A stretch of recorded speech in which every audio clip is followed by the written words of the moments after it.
rajim. Bismillahirrahmanirrahim. Alhamdulillahi rabbil alamin. Allahumma salli ala Sayyidina Muhammad wa ala Ali Muhammad wa sallim.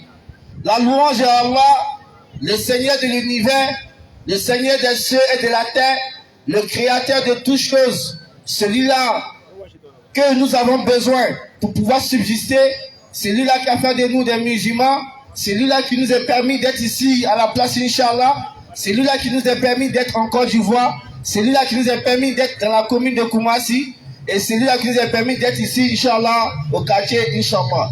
Alhamdulillah, on remercie Allah Azawajal, le créateur incréé, celui-là qui nous permet d'avoir tout ce que nous demandons, celui-là qui nous a permis d'avoir ce mois de Ramadan, étant en vie et en bonne santé, celui-là qui nous a permis de faire le mois de Ramadan jusqu'à arriver à la dernière décade. Car nous sommes à la dernière décade du mois béni de Ramadan. Et ces 10 derniers jours, il y a un hadith qui dit que le prophète Mohammed sallallahu alayhi wa sallam était toujours en veille. C'est-à-dire pendant ces 10 derniers jours, le prophète Mohammed sallallahu alayhi wa sallam priait beaucoup. Et on observe ici, en Côte d'Ivoire, on observe dans le monde entier que ces 10 dernières nuits ou ces 10 derniers jours du mois de Ramadan sont beaucoup intenses pour les musulmans. Car il y a ce qu'on appelle en Djoula le Lodjan, c'est-à-dire venir à la mosquée à partir de minuit, de prier jusqu'à 3h, 4h, 5h du matin. Il y a aussi d'autres qui font des prières aussi à la maison. Et sachez que ceux qui prient à la maison aussi, vos prières sont acceptées car c'est les nafa, car c'est les prières surrogatoires. Donc, alhamdulillah, on demande à Allah qu'il accepte vraiment tout ce que nous faisons aujourd'hui et qu'il accepte toute cette lecture coranique que nous faisons et tout c'est vraiment ces longues prières que nous faisons qu'Allah l'accepte. Et n'oubliez pas aussi, dans vos doigts, de faire les doigts pour nous aussi, vos frères qui sont, on peut dire, devant les qui ont les micros en main, vos frères qui sont sur le terrain en train de prêcher, car nous avons besoin aussi de vos doigts, Inch'Allah. Et on demande aussi à tous les musulmans de redoubler encore d'efforts, car nous sommes déjà proches de la 27e nuit, parce qu'on sait qu'il y a encore du vent ici, et aussi dans plusieurs pays, on utilise beaucoup la 27e nuit pour faire la nuit du destin, pardon. Mais sachez que le frère Mohammed sallam a dit, il dit, cherchez la nuit du destin parmi les nuits impaires. Parmi les nuits impaires. Donc, il nous demande de chercher la nuit du destin parmi les dernières nuits, c'est-à-dire les nuits impaires. Et ça ne veut pas dire aussi que, comme le frère sallam m'a dit de chercher la nuit du destin parmi les nuits impaires, donc les nuits qui sont paires, on ne va pas prier. Ça aussi, c'est un mauvais calcul. Il faut prier. Que ce soit impair ou pair, il faut faire la prière. Et on prie Allah qui nous accorde tous ici la nuit du destin, Inch'Allah. Car Allah nous dit dans le Coran, il dit la nuit du destin est mieux que 1000 mois. 1000 mois d'adoration. Et c'est un imam qui a fait un tafsir, il dit les 1000 mois d'adoration, c'est 83 ans de prière sans péché. Donc imaginez que Allah nous accorde ça. Et qu'Allah nous accorde ça. Hein? Dans notre balance, on aura 83 ans d'adoration sans péché. Allahu Akbar. C'est l'islam, c'est Allah, il donne son musulman. C'est Allah, il donne son musulman. Et ça, c'est une grâce de la part d'Allah. Et nous n'avons rien donné à Allah pour mériter ça. Nous n'avons rien donné à Allah pour pouvoir avoir ça. Mais c'est une grâce de la part d'Allah. Et pour ça, le musulman doit dire Alhamdulillahi Rabbil Alamin. Alhamdulillah. On remercie Allah pour nous avoir accordé vraiment encore ce Ramadan. Et on lui demande encore, par sa grâce, par sa bonté, par sa miséricorde, on lui demande encore de nous accorder encore Ramadan 2024, Ramadan 2025, Ramadan 2027. Encore beaucoup de Ramadan. Mais ce qui est important aussi, il y a aussi la zakat fit qui vient aussi. Il y a aussi la zakat fit qu'on doit donner, que chaque musulman doit donner. Chaque jeuneur doit donner. Donc, nous aussi, il faut qu'on calcule aussi notre zakat fit. Et quoi, c'est 2,5 kilos que chacun doit enlever par personne dans sa famille pour donner à un nécessité aussi. Pour que lui aussi, il puisse fêter aussi. Donc, il ne faut pas négliger la zakat fit. La zakat fit se donne avant la prière de la fête. Donc, n'oubliez pas, chaque musulman de donner sa zakat fit. Et de le donner aussi aux personnes qui en ont besoin. Voilà, donner la zakat aux personnes qui en ont besoin. Donc, Inch'Allah, qu'Allah nous aide. Et qu'il fasse une décision sincère et pieuse, Inch'Allah. Et comme je disais tout à l'heure, on va recevoir ici aujourd'hui, Inch'Allah, nos frères de la BAM. Inch'Allah, ils sont en route. Tout à l'heure, ils seront avec nous. Et avant que nos frères n'arrivent, Inch'Allah, on va s'entretenir. Avant que nos oussas, je ne sais pas si ils sont déjà prêts. Ils sont prêts? T'es chargé? Ça c'est toi? Ok, on dit Inch'Allah, si on est déjà prêt, Inch'Allah. Donc je suppose que le soir, il n'est pas encore prêt. Donc s'il est prêt, va me dire, Inch'Allah. Ok, comme ils sont prêts, donc je vais laisser le crachoir au cracheur. Donc Inch'Allah, les oustaz, bismillah.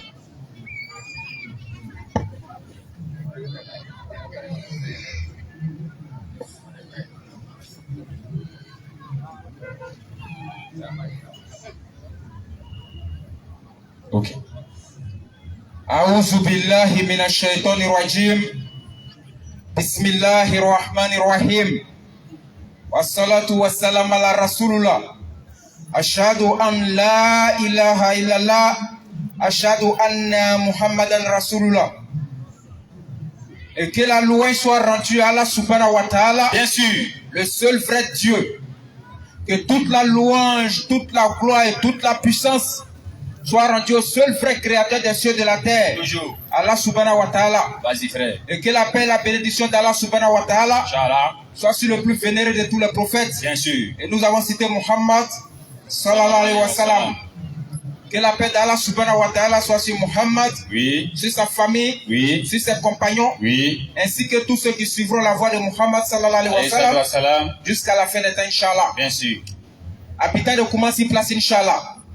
À tous ceux qui sont assis ici, à tous ceux qui sont arrêtés, à tous ceux qui de près comme de loin entendent cette voix, à tous ceux qui depuis leur maison entendent notre voix, à tous ceux qui sont dans la circulation bien sûr qui entendent cette voix, nous vous saluons avec la salutation de la miséricorde. Assalamu alaikum wa rahmatullahi wa barakatuh.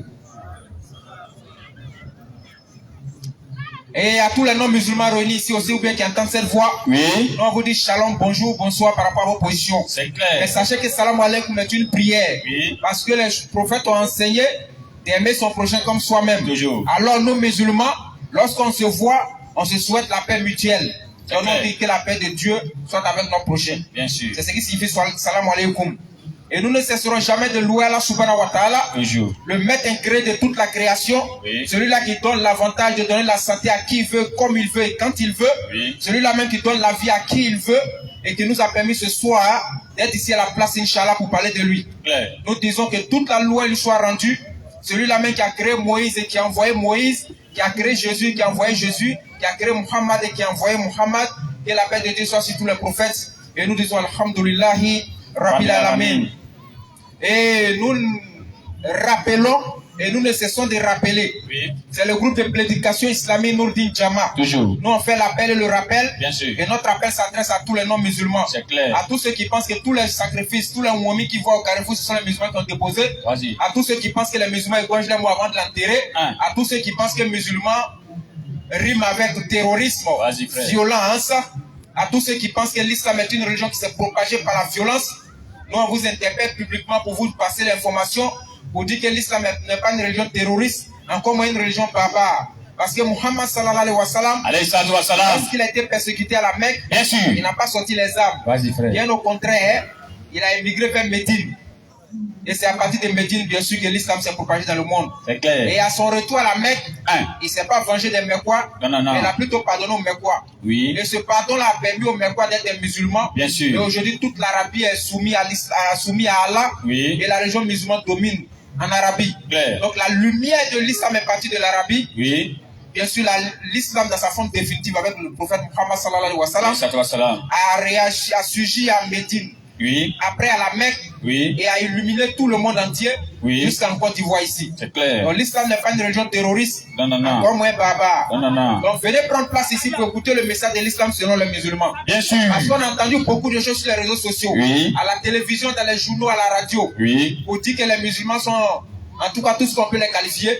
Mais nous, on dit, si tu as entendu ça, on m'a dit que, c'est-à-dire que, il paraît que, ça, ce sont les rumeurs. Clair. Maintenant, toi-même, là, tu dis quoi? Question, Et hein. pour savoir, et pour avoir l'information sur l'islam, il faut t'approcher, c'est la place, Inch'Allah, si tu entends une voix. Bien sûr. Pour te passer le message authentique de l'islam selon les musulmans. Bien Et sûr. le second volet de notre mission, hein, Oui. c'est de rassurer les musulmans. Toujours. Parce qu'on voit des gens aujourd'hui qui disent qu'ils sont devenus des anciens musulmans. Ancien. Mais si tu es ancien musulman, c'est pas qu'il n'a pas eu la bonne information. C'est clair. Parce que lorsqu'on adore le Créateur, Oui. c'est jusqu'à la mort. Clair. Mais si toi tu prends retraite dans l'adoration du Créateur, Oui. c'est que tu n'as pas compris le message de l'islam. Jamais. Parce que tu ne peux pas abandonner une religion, un chemin, une voie qui t'enseigne à reconnaître qu'il n'y a qu'un seul Dieu et que ce Dieu-là est invisible, il n'est jamais venu sur terre. Clair. Donc tu laisses cette religion pour aller dans une religion où on te dit le Créateur des cieux et de la terre a quitté les cieux. Il a laissé tout son pouvoir, même tout son esprit. Il est venu corporellement habiter sur la terre, arrêté par les soldats romains, bafoué, frappé, chicoté, massacré, cloué à la croix par ces soldats romains. Et on dit c'est ce Dieu-là qui te sauve. Frère, il nous aime trop. faut te réveiller, frère. Donc à tous les musulmans, on vous dit de dormir tranquille, de rester tranquille, de ne pas douter parce que vous êtes sur le droit chemin. Le seul chemin tracé par tous les prophètes, Oui. dont le dernier Muhammad sallallahu alayhi wa sallam. Donc voici donc la mission de Nourdine Jama. Et tous les samedis, de 16h à 18h, on a commencé la place Inch'Allah. Vendredi, c'est à Djamé. Et Inch'Allah, demain, ça sera à Bobo. Donc on demande à tous les non-musulmans comme aux musulmans de s'approcher pour écouter le message. Et comme l'a annoncé le frère Tambélé, Nourdine Jama a institué un programme spécial dans le mois de Ramadan, ça fait bientôt 3 ans. Où dans ce cadre-là, soit on invite des imams, soit on invite les gens qui font le même travail que nous. Bien sûr. Notamment la DDR, la BAM, les fils de l'islam, Brigade Vérité et tous les autres groupes qui ne sont pas reconnus, en tout cas par le grand public. Pour permettre en tout cas à la famille de la dawa de l'interreligieux de se retrouver au moins pour faire la rupture collective et de faire la prêche.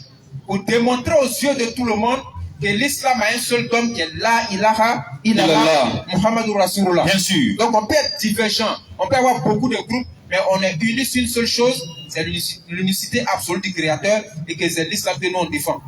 Voilà donc la mission que nous dit Jama s'est assignée. Et la dernière fois, alhamdoulilah, le samedi dernier, on a reçu la BAM ici. La DDR. Et la DDR autant pour moi ici, notamment Ismaël Aka et puis Oustaz Dialé. Donc le dimanche qui a suivi, dimanche passé bien sûr, on a reçu la BV, Brigade Vérité. Ce sont un groupe aussi, ils sont au niveau de Yopougon, qui font la même chose comme nous. Ils ne sont pas trop connus par le grand public, mais par ces initiatives-là, Inch'Allah, je pense que beaucoup de personnes les ont vus dans notre forum à Bobo. Et je crois bien qu'aujourd'hui, ils sont avec nous. Alhamdoulilah. Ils sont venus nous faire ziara. Ah, mashallah. Vas-y, frère. Donc ce soir, ce sont les élèves de la groupe Majid, la BAM 1781 que nous recevons ce soir. Bien sûr. Inch'Allah. Donc approchez, venez prendre place pour écouter le rappel, pour qu'on puisse accueillir nos invités qui sont venus nous voir, pour qu'ils sachent qu'à commencer à la place, Inch'Allah, les gens aiment le din d'Allah. Sur ce, bismillah. Sur ce, salam alaikum. Wa alaikum salam. Lui vient, il s'arrange rapidement. Et puis il dit salam alaikum. Quand nous avons la bonne compréhension. Amin. A'udhu billahi minash shaitanir rajim. Bismillahir rahmanir rahim. Assalatu wassalam ala rasulullah. Nous remercions le créateur des cieux et de la terre, Allah Azawajal, qui était là quand il n'y avait rien, Bien sûr. qui sera là quand il n'aura rien. Allah. Avec lui que tout a commencé, tout prend fin bien sûr avec lui. Oui, Or, pourtant, il donne début à toute chose, lui-même il n'a pas de début. c'est clair. Il met aussi fin à toute chose, lui-même il n'a pas une fin. Bien sûr. C'est-à-dire que tout finit avec lui. Oui, Et c'est par lui que tout a commencé. c'est clair. Et c'est lui qui a envoyé tous ses messagers, tous ses prophètes, Allah. pour venir parler de la part des êtres humains. Bien sûr. Aujourd'hui, les mécréants sont vraiment désespérés. Bien Et sûr. les voix, ils sont en train de publier des petites vidéos maintenant. Eh, Que le cheikh Abdul Majid, eh, vraiment que nous saluons de passage, Bien sûr. qui aurait dit, eh. le prophète a envoyé, Allah a envoyé 124 000 prophètes, Oui. dont 313 messagers. Eh, Et il y a Karim qui dit non, cette parole-là, le prophète n'a pas dit ça. eh. Donc ces petits mécréants-là, ils prennent maintenant ces deux vidéos Bien sûr. pour dire voilà, ils sont en train de se corriger entre eux. Eh. Moi j'appelle ça manque d'arguments Eh. et il n'y a plus espoir Il y a même plus derrière. espoir, bien sûr. Donc quand il donne la bonne compréhension. Amen. Allah il a envoyé 124 000 prophètes. On va répéter. Oh. Ça c'est notre source ça. C'est clair. Allah il a envoyé 124 000 prophètes, Oui, dont 313 messagers. bien sûr. D'autres te diront 315 messagers. Eh. Tout ça là, ça nous arrange. Clair. Donc si vous voulez, allez-y vous embrouiller là où vous voulez vous embrouiller. Ça ne nous dérange pas. Alors nous disons ceci. Bien sûr. Population de Koumassi, Oui, vraiment, aujourd'hui on va avoir la visite de notre frère de la BAM. clair. Les élèves d'Abdul Majid, Eh, la brigade anti-mensonge, ou bien les bons amis musulmans. eh. Ils seront ici avec nous, Inch'Allah, Inch'Allah. pour nous entretenir. C'est clair, hein? Comme j'ai pour habitude de dire, Oui, prenez les feuilles et prenez les cahiers, notez. bien sûr. Parce que, Oui. on a un groupe là où on donne des cours là. Il y a un des frères là-bas, on avait expliqué 1 Timothée 4, je crois bien, verset 1er. Oui. Et maintenant, malheur pour l'homme, c'est 1 Timothée 4, verset 1er là, Oui. qu'il est parti prendre devant lui pour montrer que Grégoire était Dieu ou bien il ne sait pas qui. Il serait Dieu. Au conditionnel. Donc, comme le frère a déjà noté les explications, il a dit, il faut m'attendre, je viens. Il est rentré dans sa maison, il allait prendre son petit cahier, il l'a déposé. Quand ça a commencé, vraiment l'homme était obligé de se chercher. Parce que là même, quand le frère a fini d'expliquer le verset, lui-même il n'a plus rien à dire. Bon, il n'y a rien à dire. Donc quand il donne la bonne compréhension, c'est pourquoi nous demandons aux gens de toujours noter. Donc on rend hommage au frère. Il y a un frère en tout cas qui est là, qui a vraiment écouté tes conseils, vraiment. Bon, seulement lui note. Il y a un mec qui est venu un jour ici, il a donné un verset, moi-même je ne connaissais pas. Ah, t'as vu, non? Il a dit, c'est toi qui as donné ça ici. Il dit, moi, ça, c'est pas moi. Quand il a la bonne compréhension. En même temps, il salue aussi un frère qui n'est pas musulman. Oui. Un frère qui n'est pas musulman. Oui. Vas-y. Je n'ai pas envie de l'indexer. Oui. Mais il sait, moi aussi je sais. Il sait, tu sais. Il me connaît aussi, je le connais. Vas-y, frère. Depuis on a mis nos pieds ici pour la première fois. Oui. Le frère n'a jamais raté un seul rappel de nous dire ici. Allahu Akbar. C'est-à-dire que chaque jour que Dieu fait, il vient. Un jour, je lui ai dit, mais deviens musulman en même temps. Il m'a dit, non, il est en train de voir, Mais, c'est-à-dire, si c'est 3 ans, ou bien 4 ans, pour ne pas dire 5 ans, qu'on a fait ici, le frère est toujours présent. Vraiment, quand la phase qu'il devient musulman. Amen. Quand il ouvre son cœur à l'islam. Amen. Alhamdulillah. Donc les oustaz sont en train de s'installer, Inch'Allah. Et on nous a fait comprendre que et les oustaz, y compris nous din Jama aussi, bien sûr, ont été invités à quelque part. Donc, ne soyez pas surpris que si tout le monde n'est pas venu. Bien sûr. Hein? Par la grâce d'Allah, comme on dit, le musulman est le frère du musulman. C'est clair. Moi, j'avais même pas pensé que les frères allaient être là aujourd'hui. Bien sûr. Mais ils ont confirmé qu'ils seront là. Clair. Et déjà, vous voyez, ils ont déjà commencé les hostilités. Quelques éléments sont Il y a 2 grands oussas qui sont déjà avec nous ici. Avec des pas, Il y a 2 grands oussas qui sont déjà avec nous ici, Inch'Allah. Alhamdulillah. Donc, nous disons ceci. Oui. Il y a un sujet 2 jours là qui se promène sur les réseaux sociaux. Un sujet, hein? Oui. Non, c'est un vrai sujet même. Que musulman doit marier non musulmane. Et maintenant, je vois des gens en train de se fatiguer. Ça, là, même, ça c'est une discrimination, hein, vous là. Donc, nous, nos soeurs là, elles sont pas belles, quoi. C'est-à-dire que chaque samedi, elles prennent le temps, elles s'assoient pour elle, pour écouter le rappel. Toi, tu t'en prends Rachel pour laisser Aïcha. Non, c'est lui qui vient écouter le rappel ici. Si je l'ai vu dans ce débat-là, je dis non, frère. Champion. Non, je dis ça. Et puis en plus, elles sont voilées. C'est-à-dire, ça aide à empaquer, ça t'attend pour toi seul. C'est-à-dire, non, mais Shaitan aussi est fort. Hein. Qu'est-ce que c'est même? C'est-à-dire, Shaitan est plein même. Non. Quand tu vas au marché, tu trouves 2 bananes. L'autre est bien protégé, bien. Ils ont mis sachet dessus. L'autre n'est pas protégé, il y a tous les nyama dessus. Les mouches verts là sont défilées dessus. Shaitan va te convaincre que si tu mouches dessus là, c'est mieux que si tu es fait. Et puis il va le jeter. Et puis tu discutes sur ça. Non, c'est bon. C'est comme, il y a un chrétien qui a dit que quand lui l'entend, est-ce que le musulman doit marier chrétien et autres, il dit lui, c'est comme un oiseau qui fait mariage avec un poisson. Aïe. Qui va aller chez son camarade? Ou bien l'oiseau va donner poisson quoi? Question. Ou bien poisson là va aller chez l'oiseau là-bas. Réflexion. Ils vont se visiter un à un. Ça, c'est des trucs même qu'on doit quitter dedans quoi. Bien tu es sûr. musulman, pas marié musulman, il y a quoi? Qu'est-ce que c'est? Vous savez dans Genèse 34, à partir du verset 1er jusqu'à descendre. Vas-y, frère. Lorsque Dina, la fille de Jacob, a été goûtée par Shichem, le fils du roi, vous savez ce qui s'est passé? Le gars, là même il dit, bon, ok, vous savez ce qu'on va faire? Nous, on ne peut pas donner notre fille aux incirconcis. En d'autres termes, aux mécréants. Aux mécréants même. Et nous, on ne peut pas te donner notre fille. Oui. Donc, si tu veux qu'on te donne nos filles là, il faut te faire circoncis. En d'autres termes, il faut nous rejoindre. Bien sûr. Vous savez ce qu'ils ont fait? Le roi dit, ok, il n'y a pas de problème. Il dit, non, c'est pas toi seul le roi, hein. Tout le village. Quand tout le village s'est fait circoncis, 3e jour, au moment ça fait mal là, ils sont tombés sur le clair, frapper tout le monde. Pas pour ça. C'est-à-dire, des gens qui ne sont pas prêts à se mélanger à d'autres peuples. Et c'est Deutéronome 7 qui nous explique ça. Bien sûr. Parce que les enfants qui vont sortir de là, oui, ils vont aller adorer autre Dieu. Ça là, on va t'expliquer ça comment même. Question. Ils vont aller adorer autre Dieu. Ils vont se détourner de l'Éternel. Et l'Éternel dit en ce moment-là, je vais vous frapper mal. Ça, c'est un gars qui est en Arabie Saoudite, qui est chrétien, qui m'a expliqué ça. Il m'a posé la question de savoir, frère, mais pourquoi on dit les musulmans ne marient pas les six? Quand il a expliqué, il dit oui, effectivement, tu as raison, que ça s'est passé dans leur village et dans leur pays là-bas, au Bénin. Oui. Lui-même qui est chrétien, il dit que l'homme avait marié une chrétienne et il a forcé la chrétienne à devenir musulmane. Parce que les deux faisaient des affaires. Comme les deux font des affaires, oui, donc ils se sont mariés les deux. Mais l'homme, oui, c'est-à-dire, il peut aller faire des affaires, par exemple, il va faire des années là-bas, par exemple. Il peut faire au moins 2 ans, 3 ans là-bas et puis il revient. Donc, quand tout est fini maintenant, le temps de se reposer, les deux ont vieilli. Il dit, l'homme est resté assis à la maison. Et puis son plus grand fils est rentré avec cravate, Bible dans sa main comme ça, il est quitté à l'église.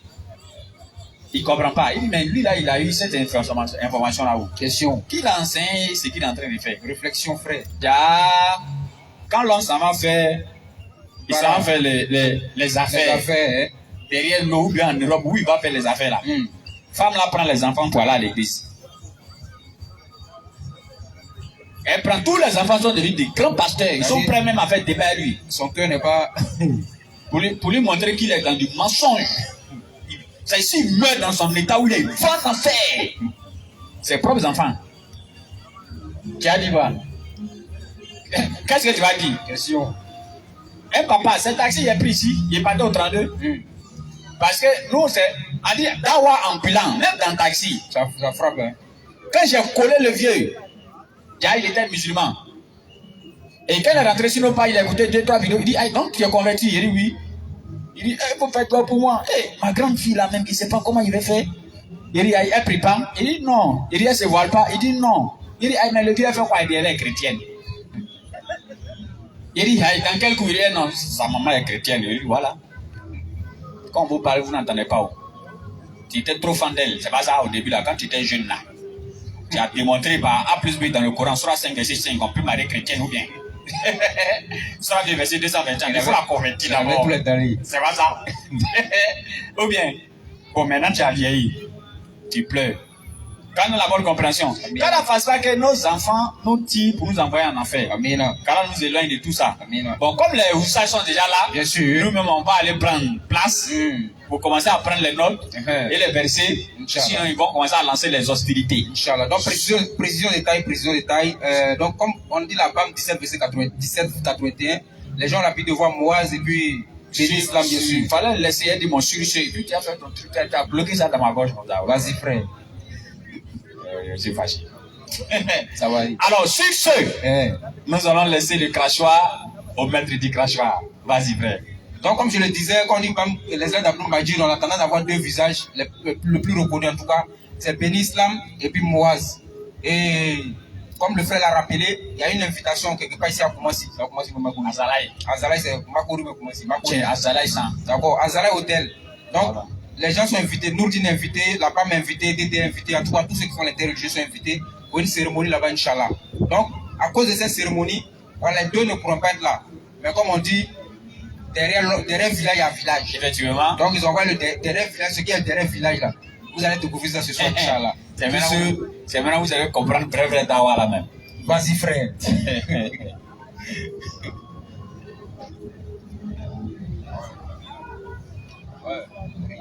أعوذ بالله من الشيطان الرجيم بسم الله الرحمن الرحيم. Nous cherchons protection avant tout propos auprès de notre Seigneur et Créateur Allah subhanahu wa ta'ala et qu'il nous préserve de toute tentation venant des êtres humains et des djinns.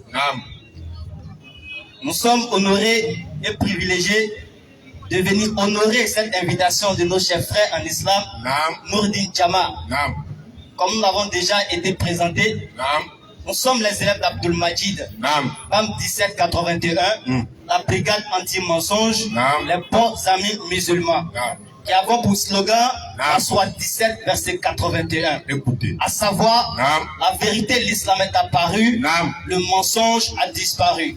Car le mensonge est destiné à disparaître. Claire. Avant de rentrer dans le vif du sujet, nous allons permettre à nos frères Razak, ou du moins à nos chefs ici, d'introduire l'assemblée avec Ayatul Kursi, Inch'Allah. Bismillah.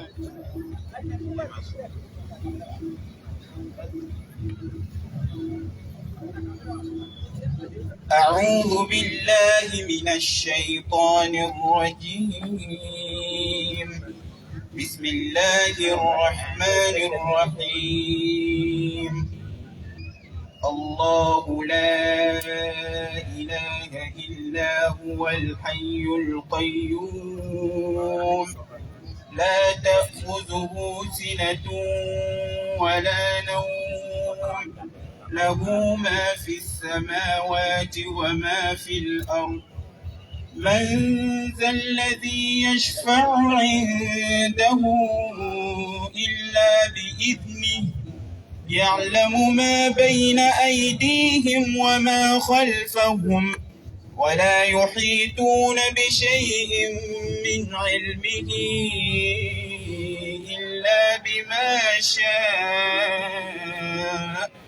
وسع كرسيه السماوات والأرض ولا يؤوده حفظهما وهو العلي العظيم. صدق الله عظيم. La parole d'Allah est vraie. Merci au frère Razak d'avoir installé le trône d'Allah subhanahu wa ta'ala. Et de par cette présence du trône, que la présence et la protection d'Allah règnent sur toute oreille ici présente, afin qu'il nous accorde des oreilles attentives, afin que toute parole qui sera déposée et laissée ici et lieu puisse avoir pour destination nos différents cœurs. Et que ces paroles qui vont s'installer dans nos cœurs puissent régir notre vie spirituelle jusqu'à notre mort. Je vais permettre à mon frère de rentrer, Inch'Allah. Bismillah. أعوذ بالله السميع العليم من الشيطان الرجيم بسم الله الرحمن الرحيم الحمد لله الذي كتب على نفسه البقاء وكتب على عباده الفناء ونصلي ونسلم على سيدنا محمد بن عبد الله رب اشرح لي صدري ويسر لي أمري واحلل عقدة من لساني يفقهوا قولي وقل جاء الحق وزاق الباطل إن الباطل كان زهوقا وننزل من القرآن ما هو شفاء ورحمة للمؤمنين ولا يزيد الظالمين إلا خسارة. Population de Koumassi, composant de la Oumma de Muhammad sallallahu alayhi wa sallam. Écoutez. Nous saluons avec la salutation des habitants du paradis. Cette salutation même qui se projette dans le temps et dans l'espace. Qui n'est rien d'autre qu'assalamu alaykum wa rahmatullahi ta'ala wa barakatuh. Wa alaykum salam wa rahmatullahi wa barakatuh. Alhamdulillah, et c'est une joie et une fierté pour nous de nous retrouver ici, dans le forum de notre bien-aimé frère Nourdine Chama, avec qui nous avons la même mission, le même but. Et cette mission-là consiste à deux choses. Écoutez, faire le rappel à nos frères qui sont déjà musulmans, conformément à la parole d'Allah de la Sourate 51, verset 55, qui dit Fazakir, Faïna Zikratan Faoul Mouminin. Parole d'Allah. Allah dit faites le rappel, car le rappel est profitable pour le croyant. Allah Akbar. Et la deuxième partie de notre mission, écoutez, consiste à la Sourate 16, le verset 125. Allah dit Oudou ila sabi rabbika bil hikma, wa ma'izatu hasana, wa jadilu billati hiya ahsan. Allah dit par la sagesse et la bonne exhortation. Allez appeler les gens au sentier de votre Seigneur et discuter avec eux de la meilleure des façons. Parole d'Allah. Voilà la mission. Fais le rappel à nos frères qui sont déjà musulmans. En leur disant de ne pas avoir peur, de ne pas être affligés parce qu'ils sont dans la vérité. Et ils doivent attraper cette religion avec les deux mains. Et sortir pour aller appeler les gens. À ceux qui n'ont pas encore entendu le message de l'islam, à ceux qui n'ont pas encore embrassé l'islam, à ceux même qui ne savent pas c'est quoi l'islam, et ceux même qui ont des préjugés sur l'islam et les musulmans, afin de les éclairer. Voilà la mission. Alhamdulillah, nous remercions Allah qui a fait de nous des êtres humains, qui l'a placé au-dessus de toute autre créature. Et après avoir fait de nous des êtres humains, il nous a mis dans la meilleure des communautés. Dans l'humanité, dans le Saint-Coran, où il dit, vous êtes la meilleure des communautés qu'on a fait surgir pour les hommes. Parce que vous ordonnez le convenable et interdisez le blâmable. Et vous croyez en Allah. C'est une fierté d'être musulman. Très fier. C'est un trésor et c'est une lumière. Exact. Mais chaque jour nous le disons à nos frères musulmans. L'islam est une lumière. L'islam est un trésor. Mais nous devons faire attention pour ne pas que ce trésor-là se transforme en pomme dans notre main. Ouais. Parce que parfois, d'autres naissent musulmans. Oui. Allah, il a fait la grâce d'être musulman. Mais, dans sa croyance, en pensant qu'il est musulman, il fait des choses qu'il ne voit pas avec l'islam et cela le conduit à la perdition. C'est dommage. Et comme nous le disons chaque jour, la plus grosse perte, ce n'est pas de mourir mécréant. Exact. Parce que le mécréant, c'est lui-même mécréant qui se retrouve en enfer, lui il a sa place. Ouais. Mais la plus grosse perte, c'est de vivre en pensant être musulman, Subhanallah, en se disant être musulman, et de mourir. Et déjà de retrouver à la même place, c'est lui qui dit qu'il faut donner ta vie à Grégoire pour te sauver. Subhanallah. Mais lui va se moquer de toi. Ouais. Il va dire, mais ça, toi tu nous disais dans la vie que nous sommes dans le faux. Mais qu'est-ce que tu fais à côté de moi ici? Question. Raison pour laquelle nous disons que nous devons faire attention pour ne pas que ce trésor-là se transforme en pomme dans notre main. Exact. Nous devons attraper l'islam avec les deux mains. Mais qu'est-ce qui nous permet de pouvoir rester ferme dans notre foi? Ce n'est rien d'autre que l'apprentissage. L'apprentissage de la religion. Parce que si tu es ignorant de ta religion, les gens risquent de faire de toi ce qu'ils veulent. Ça c'est vrai. Et l'ignorance amène à l'ingratitude de l'être humain. Parce que celui qui connaît Allah, celui qui médite sur le verset d'Allah, celui qui connaît Allah, il n'a pas d'autre choix que d'adorer Allah. Et se conformer à sa parole. Mais l'ignorant, celui qui ne connaît pas Allah, qui ignore qui est Allah, qui ne sait rien de l'islam, lui on peut l'envoyer partout où on veut. Exact. Parce que lorsqu'on dit lui, il vérifie pas et il suit. Subhanallah. Alors que le sachant, le chercheur, le méditant, celui qui cherche à la face d'Allah, c'est celui-là même dont Allah il parle d'eux. Dans la sourate 3, le verset 191, il dit Allazina yazkuruna Allah qiyaman wa qu'udan wa ala junubihim wa yazakkaruna min khalqi samawati wal ard. Wa qalu, qu'est-ce qu'ils disent? Rabbana ma khalaqta hadha batilan subhanaka rabbana wa qina azaban nar. Allah il dit ceux qui invoquent le Seigneur debout ou arrêtés, en marchant, même couché. Et qu'est-ce qu'il faut après ça? Il médite en regardant la création des cieux et de la terre.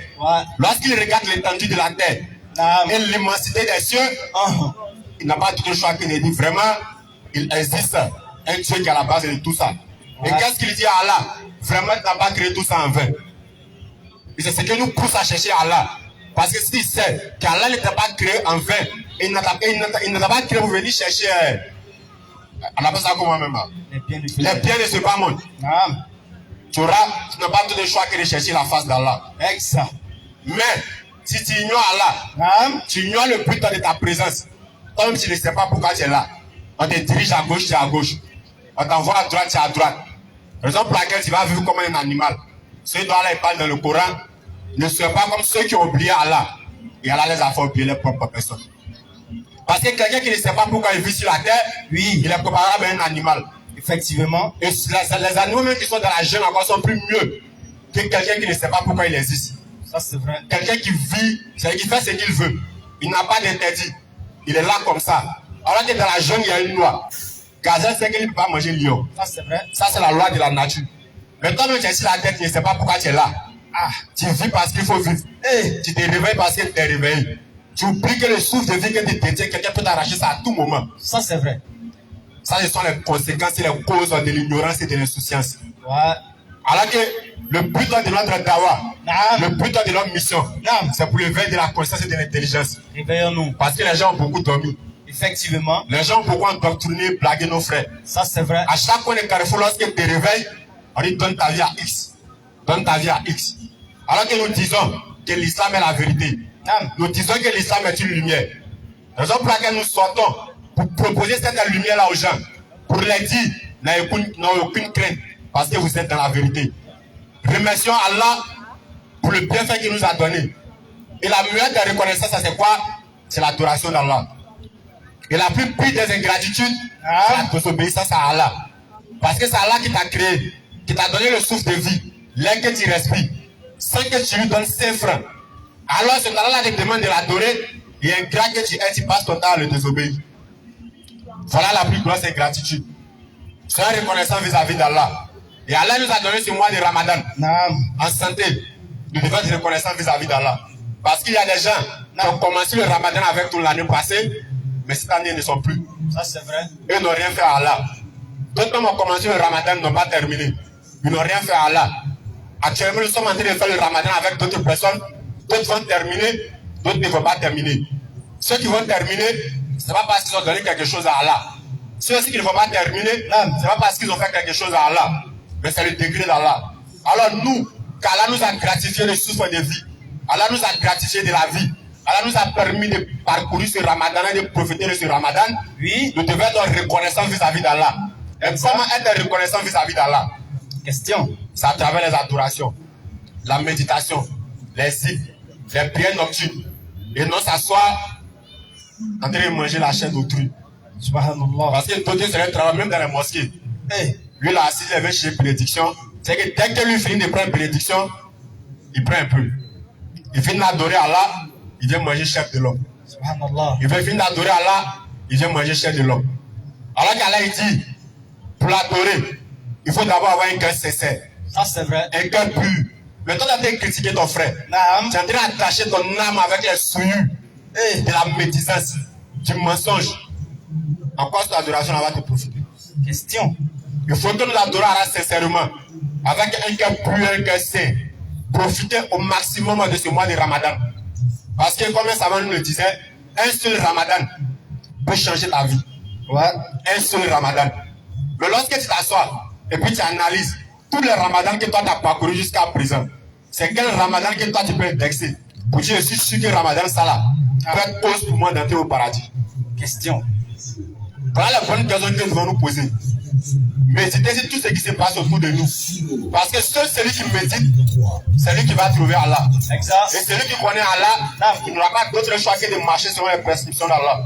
Et celui qui marche selon les prescriptions d'Allah n'aura pas d'autre choix que d'avoir le paradis. Effectivement. Parce que souvent nous nous blaguons.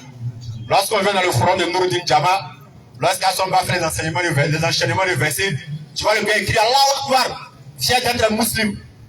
Mais un jour, il devait réciter la Fatiha, c'est le problème. Bon, pourquoi tu es fier d'être musulman? Question. Où se trouve ta fierté? Tu lui demandes pourquoi tu es musulman, il ne sait pas. Mais il est fier d'être musulman. C'est un koyaga. Ça c'est le travail de Sénéfou. C'est ça. Qu'Allah facilite. Amin. Tu lui demandes pourquoi il est musulman, il est incapable de se défendre. C'est lui, on le voit dans la réunion, dit que selon ton Coran, tu rentres en enfer. Il est incapable de piquer. Mais c'est lui, lorsqu'on parle de la religion, il écrit Allahu Akbar. La fierté n'est pas de venir s'arrêter au forum pour crier oh, non. Exact. La meilleure des fiertés, c'est quoi? Je suis allé apprendre ma religion et je connais ma religion. Oui. Et quiconque me pose une question sur ma religion, je suis capable de me défendre. Exact. Voilà la véritable fierté. Sinon, crier dans l'ignorance, ça ne va rien t'apporter. Pas du tout. Sinon, la preuve, il y a certains qui sont Nouruddin ici, ça va avoir 10 ans. Ouais.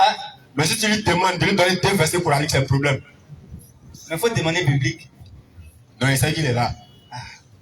Mais tout ça, c'est quoi qui nous amène à ça? Question. La passion et le fanatisme. Ouais. Alors que lorsque tu quittes à la maison, l'intention n'est pas de venir regarder festival de versets. Ouais. C'est pas venir regarder confrontation entre chrétiens et musulmans. Pas du tout. Non, je viens pour apprendre. Je viens pour soigner mon âme. Je viens pour me rappeler. Parce qu'elle a dit que le rappel en profite aux croyants. Est-ce que tous les rappels, lorsqu'ils viennent dans le forum de Nouruddin, tous les rappels qu'on fait, est-ce que ces rappels-là me profitent? Depuis que je suis les rappels là, qu'est-ce que ça a changé dans ma vie? Qu'est-ce que ça m'a apporté? Voilà la véritable question que nous devons nous poser. Exact. Comme je le disais, la plus grosse perte, la plus grande tristesse, c'est de mourir en se disant musulman, c'est de trouver la même place que le koufar. Ouais. Ça serait la plus grosse perte. Et pour éviter tout ça, allons apprendre notre religion. Méditons sur la création des cieux et de la terre. Allons en profondeur. Ne restons pas en haut. Prenons le Coran. Le Coran, c'est le livre qui a parlé du présent, du passé et du futur. Il n'y a rien dans le Coran qui est hasard, même une virgule. Et tout ce qui se passe dans le Coran est source de méditation. Si tu médites sur le Coran, si tu apprends véritablement le Coran, tu seras gagnant ici-bas et dans l'au-delà. Allahu Akbar. Et ne pas monopoliser la parole. Inch'Allah, je vais passer la parole à mon capitaine. Qu'Allah facilite et qu'il nous donne la bonne compréhension. Amen. Je remercie le frère Fofana Mahmoud d'avoir éveillé mon esprit, de m'avoir édifié de plus et édifié les frères ici présents. Avant de continuer, je demanderai simplement à ceux qui se sont déplacés pour venir ici, dans l'objectif de perdre le temps, afin qu'il soit 18h pour aller rompre le jeûne, ils peuvent commencer à partir parce que l'heure d'iftar n'est pas loin. Mais ceux qui sont là pour apprendre, s'enseigner et mettre en pratique les différents enseignements qu'ils vont apprendre ici, sont les bienvenus. Même s'il n'y a pas place, vous ferez mieux de vous arrêter. Qu'Allah nous édifie tous. Amen. Chers frères et sœurs, le frère dans sa parole, il a évoqué une parole du prophète sallallahu alayhi wa sallam, laquelle nous disait que quiconque aurait eu ne serait-ce qu'un seul mois de Ramadan dans sa vie a la possibilité ou la capacité de rentrer au paradis. En d'autres mots, un seul mois de Ramadan est suffisant pour un musulman d'entrer au paradis. Regardez la parole du prophète sallallahu alayhi wa sallam. Un seul mois de Ramadan, il dit c'est suffisant pour toi, pour moi et pour nous tous, pour qu'on puisse avoir notre clé du paradis. La question que j'aimerais poser est de savoir combien de mois de Ramadan Allah nous a gratifié. Question. Combien de fois tu as eu la chance de pratiquer le mois de Ramadan? Au travers le nombre de fois que tu as pratiqué le Ramadan, tu devrais savoir combien de fois Allah t'a accordé une chance supplémentaire pour pouvoir avoir la clé du paradis. Mais qu'est-ce que tu fais réellement de ces différentes chances? Que faisons-nous de ces chances qu'Allah met dans notre vie? Frère, ne nous laissons pas distraire par la vie d'ici-bas. Elle ne pourra rien nous apporter de meilleur que ce qu'Allah nous propose dans l'au-delà. Le mois de Ramadan est largement l'exemple de ce qui nous attend l'au-delà. On va y arriver, Inch'Allah. Chers frères et sœurs, on remercie Allah subhanahu wa ta'ala de nous avoir donné ce mois de Ramadan qui fait l'exception parmi les 12 autres mois. C'est-à-dire les 11 autres mois, pardon. Quand on est dans le mois de Ramadan, que tu sois musulman ou non musulman, l'humanité tout entière est consciente que nous rentrons dans un mois d'adoration, un mois de sacralisation, un mois au sein duquel le pécheur sait que le péché est un péché.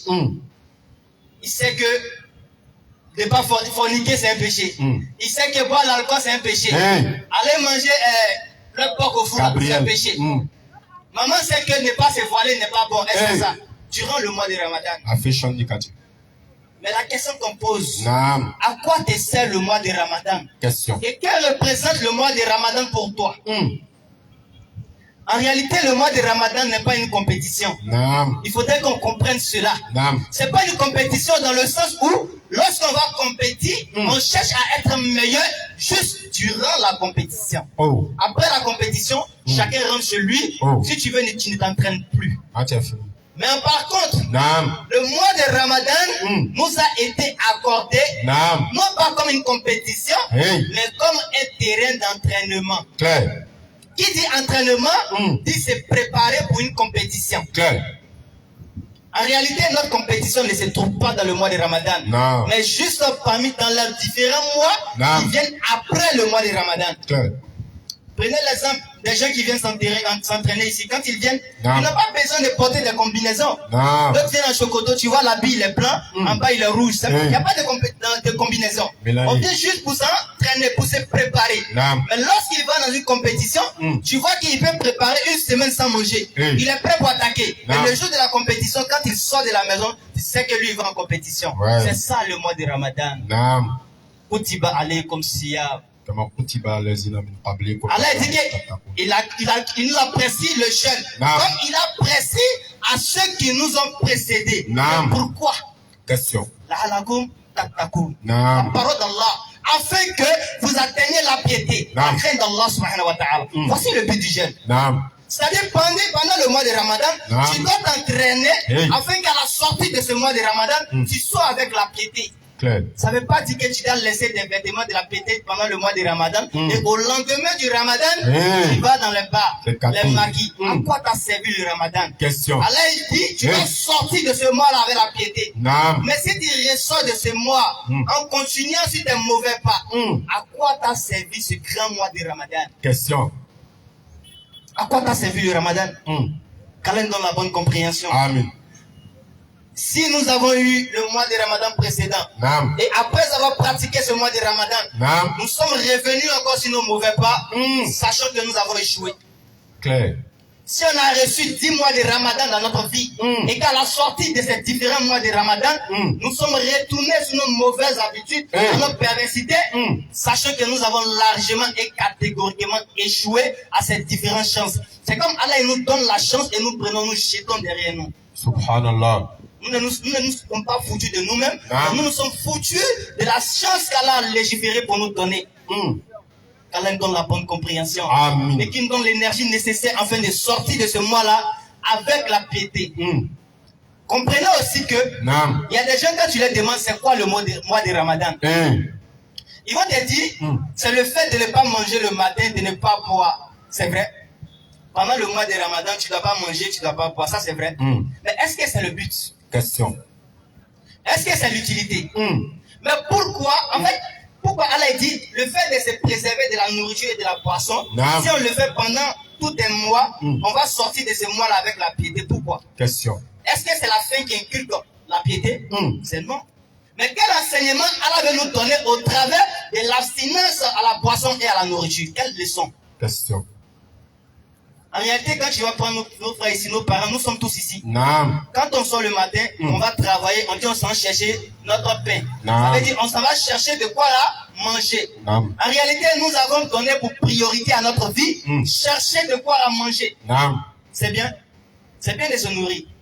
Mais notre but sur la terre n'est pas de manger seulement. En réalité, manger et boire ne sont que des outils qu'Allah il a mis à notre disposition pour aller vers notre objectif. Clair. Qui n'est rien d'autre que l'adoration. La raison pour laquelle Allah te dit ne mange pas, ne bois pas et adore-moi. Allah il t'appelle à l'essentiel. Et puis il t'appelle à l'essence de ta vie. Qui pense être ici juste pour manger et boire? Question. Je pense que si notre vie s'est résumée à ça, nous avons tous réussi. Parce que la grande majorité, si nous mangeons, nous buvons. Mais est-ce que c'est ce qu'Allah il attend de nous? Qu'est-ce qu'il attend de nous? Question. En réalité, la nourriture que nous consommons, la boisson que nous consommons, on doit voir ça à l'image d'une voiture. Quand vous achetez une voiture, la voiture ne peut pas bouger sans le carburant. Parce que le carburant, c'est de l'énergie, c'est de nourriture pour la voiture. Mais la voiture, quand tu achètes la voiture, c'est pas à cause du carburant que tu as acheté la voiture. C'est pour une destination. En réalité, quand tu prends le carburant, c'est pour avoir l'énergie pour mieux arriver à ta destination. C'est pareil pour notre vie ici-bas. Nous mangeons, nous buvons pour aller vers l'adoration d'Allah subhanahu wa ta'ala. Pourquoi? Parce qu'il nous dit dans le Coran Karim, dans la sourate 28, à partir du verset 77.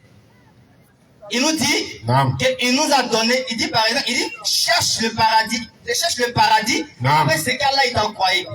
Et il dit finalement, tous les savants sont d'accord que ça parle de toutes choses, sans exception.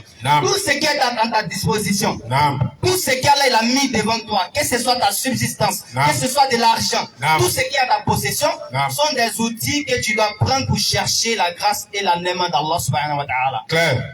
Frère, si tu es en santé, sache que la santé est une arme pour toi pour pouvoir chercher la satisfaction d'Allah. Si tu as 1000 francs dans ta poche, sache que les 1000 francs sont une puissance pour toi pour pouvoir t'accrocher au lien qu'Allah il a tissé entre toi et lui. Nous ne sommes pas là pour nous divertir. Nous sommes là pour la quête de la satisfaction d'Allah subhanahu wa ta'ala. Allah nous dit dans le Coran Karim, dans la sourate Baqara, sourate 2, à partir du verset 185, il nous dit Shahrul Ramadan. Il dit le mois de Ramadan, Allazi unzila fihi Qur'an. Il dit il a fait descendre le Coran. Bouddha dit Nas. Il y a quelque chose. Il dit il a fait descendre le Coran au sein du mois de Ramadan. Regardez l'impact qu'il veut nous montrer. Pourquoi ce mois d'adoration et pourquoi le Coran descend pendant ce mois d'adoration? Question. Il n'a pas dit que le Coran est descendu juste pour nous raconter les histoires des gens qui nous ont précédés. Là, il dit Hudan lil Nas. Une guidée pour les gens. Il n'a pas dit lil Muslims. Lil Nas. Quand on dit Nas là, le mécréant il est dedans. Tout le monde. Le musulman il est dedans. L'hypocrite il est dedans. Toi tu crois que tu ne crois pas. Allah te dit que le Coran doit servir pour toi une guidée. Toute personne qui existe sur la terre devra avoir pour boussole, pour direction, la direction que lui donne le Coran Karim. En dehors duquel tu ne seras jamais dirigé. Regardez ce qu'Allah nous dit. Et le verset continue, il dit, c'est une preuve claire de la guidée et du discernement al-Furqan.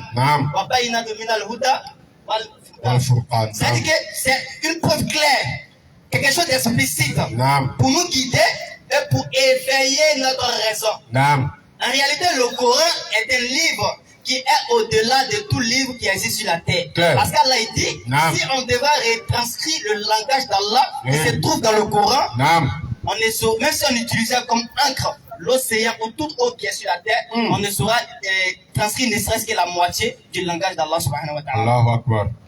Cela veut dire que le Coran est un livre qui va venir nous éveiller, nous amener à savoir qu'en fait, il y a des choses auxquelles nous croyons auparavant, qui n'étaient que des choses fausses. En fait, c'est le Coran qui te met face à toi, qui te met face à ta connaissance que tu avais eue auparavant. En fait, tu te dis, oui, je me suis trompé. Oui, j'étais en erreur. Le Coran, il est évolutif. Dans le sens où, il ne change rien à son sein, mais les êtres humains qui l'ont refusé auparavant vont finir par s'accrocher en lui. Parce qu'il dit des choses qui n'appartiennent pas aux êtres humains dans ce temps, mais qui appartiendraient aux gens qui viendraient plus tard. Le Coran, il a un impact sur toute personne, que tu sois dans un monde tiers, que tu sois dans un monde moderne, quel que soit où tu es, quelle que soit ton époque, le Coran est capable de te changer et d'harmoniser. Regardez quelque chose. Il y a un savant qui dit que si on donnait la clé des problèmes de ce bas monde au prophète Mohammed sallallahu alayhi wa sallam, il serait largement en mesure de régler tous les problèmes de ce monde. Mais posez-vous la question, quel serait l'outil ou l'arme que le prophète aurait utilisé pour combattre tous les problèmes afin d'en trouver des solutions? Quel serait son outil? En dehors du Coran, quel serait son outil? Aïcha Radiallahu anha dit que le comportement du prophète Mohammed sallallahu alayhi wa sallam, c'est le Coran. En d'autres termes, il ne peut pas se passer du Coran. Ce qui veut dire que s'il devait régler les problèmes de ces bas mondes, il aurait utilisé le Coran pour régler ça. Mais toi, tu as un petit problème, tu vas voir un charlatan. Regarde ta personne. Et regarde la grandeur de cet univers. Si Allah était largement en mesure de créer ce grand univers, tu penses que c'est toi, ta petite personne-là, avec tes miettes de problèmes qu'Allah n'est pas capable de gérer? En plus, il n'est même pas grand état. C'est quoi qui appelle problème? Au point qu'Allah ne peut pas régler, tu as quoi comme problème? Tu te mets sur toi, tu te renfermes, tu perds la raison, tu vas voir les charlatans, les féticheurs. Mais est-ce que tu sais que tu peux aller taper sa porte, il ne va pas répondre, alors qu'Allah il a déjà envoyé un ange pour prendre son âme? L'âme qu'il prend, l'âme qu'il utilise pour toi, regarder des choses pour te dire qu'il lui a donné.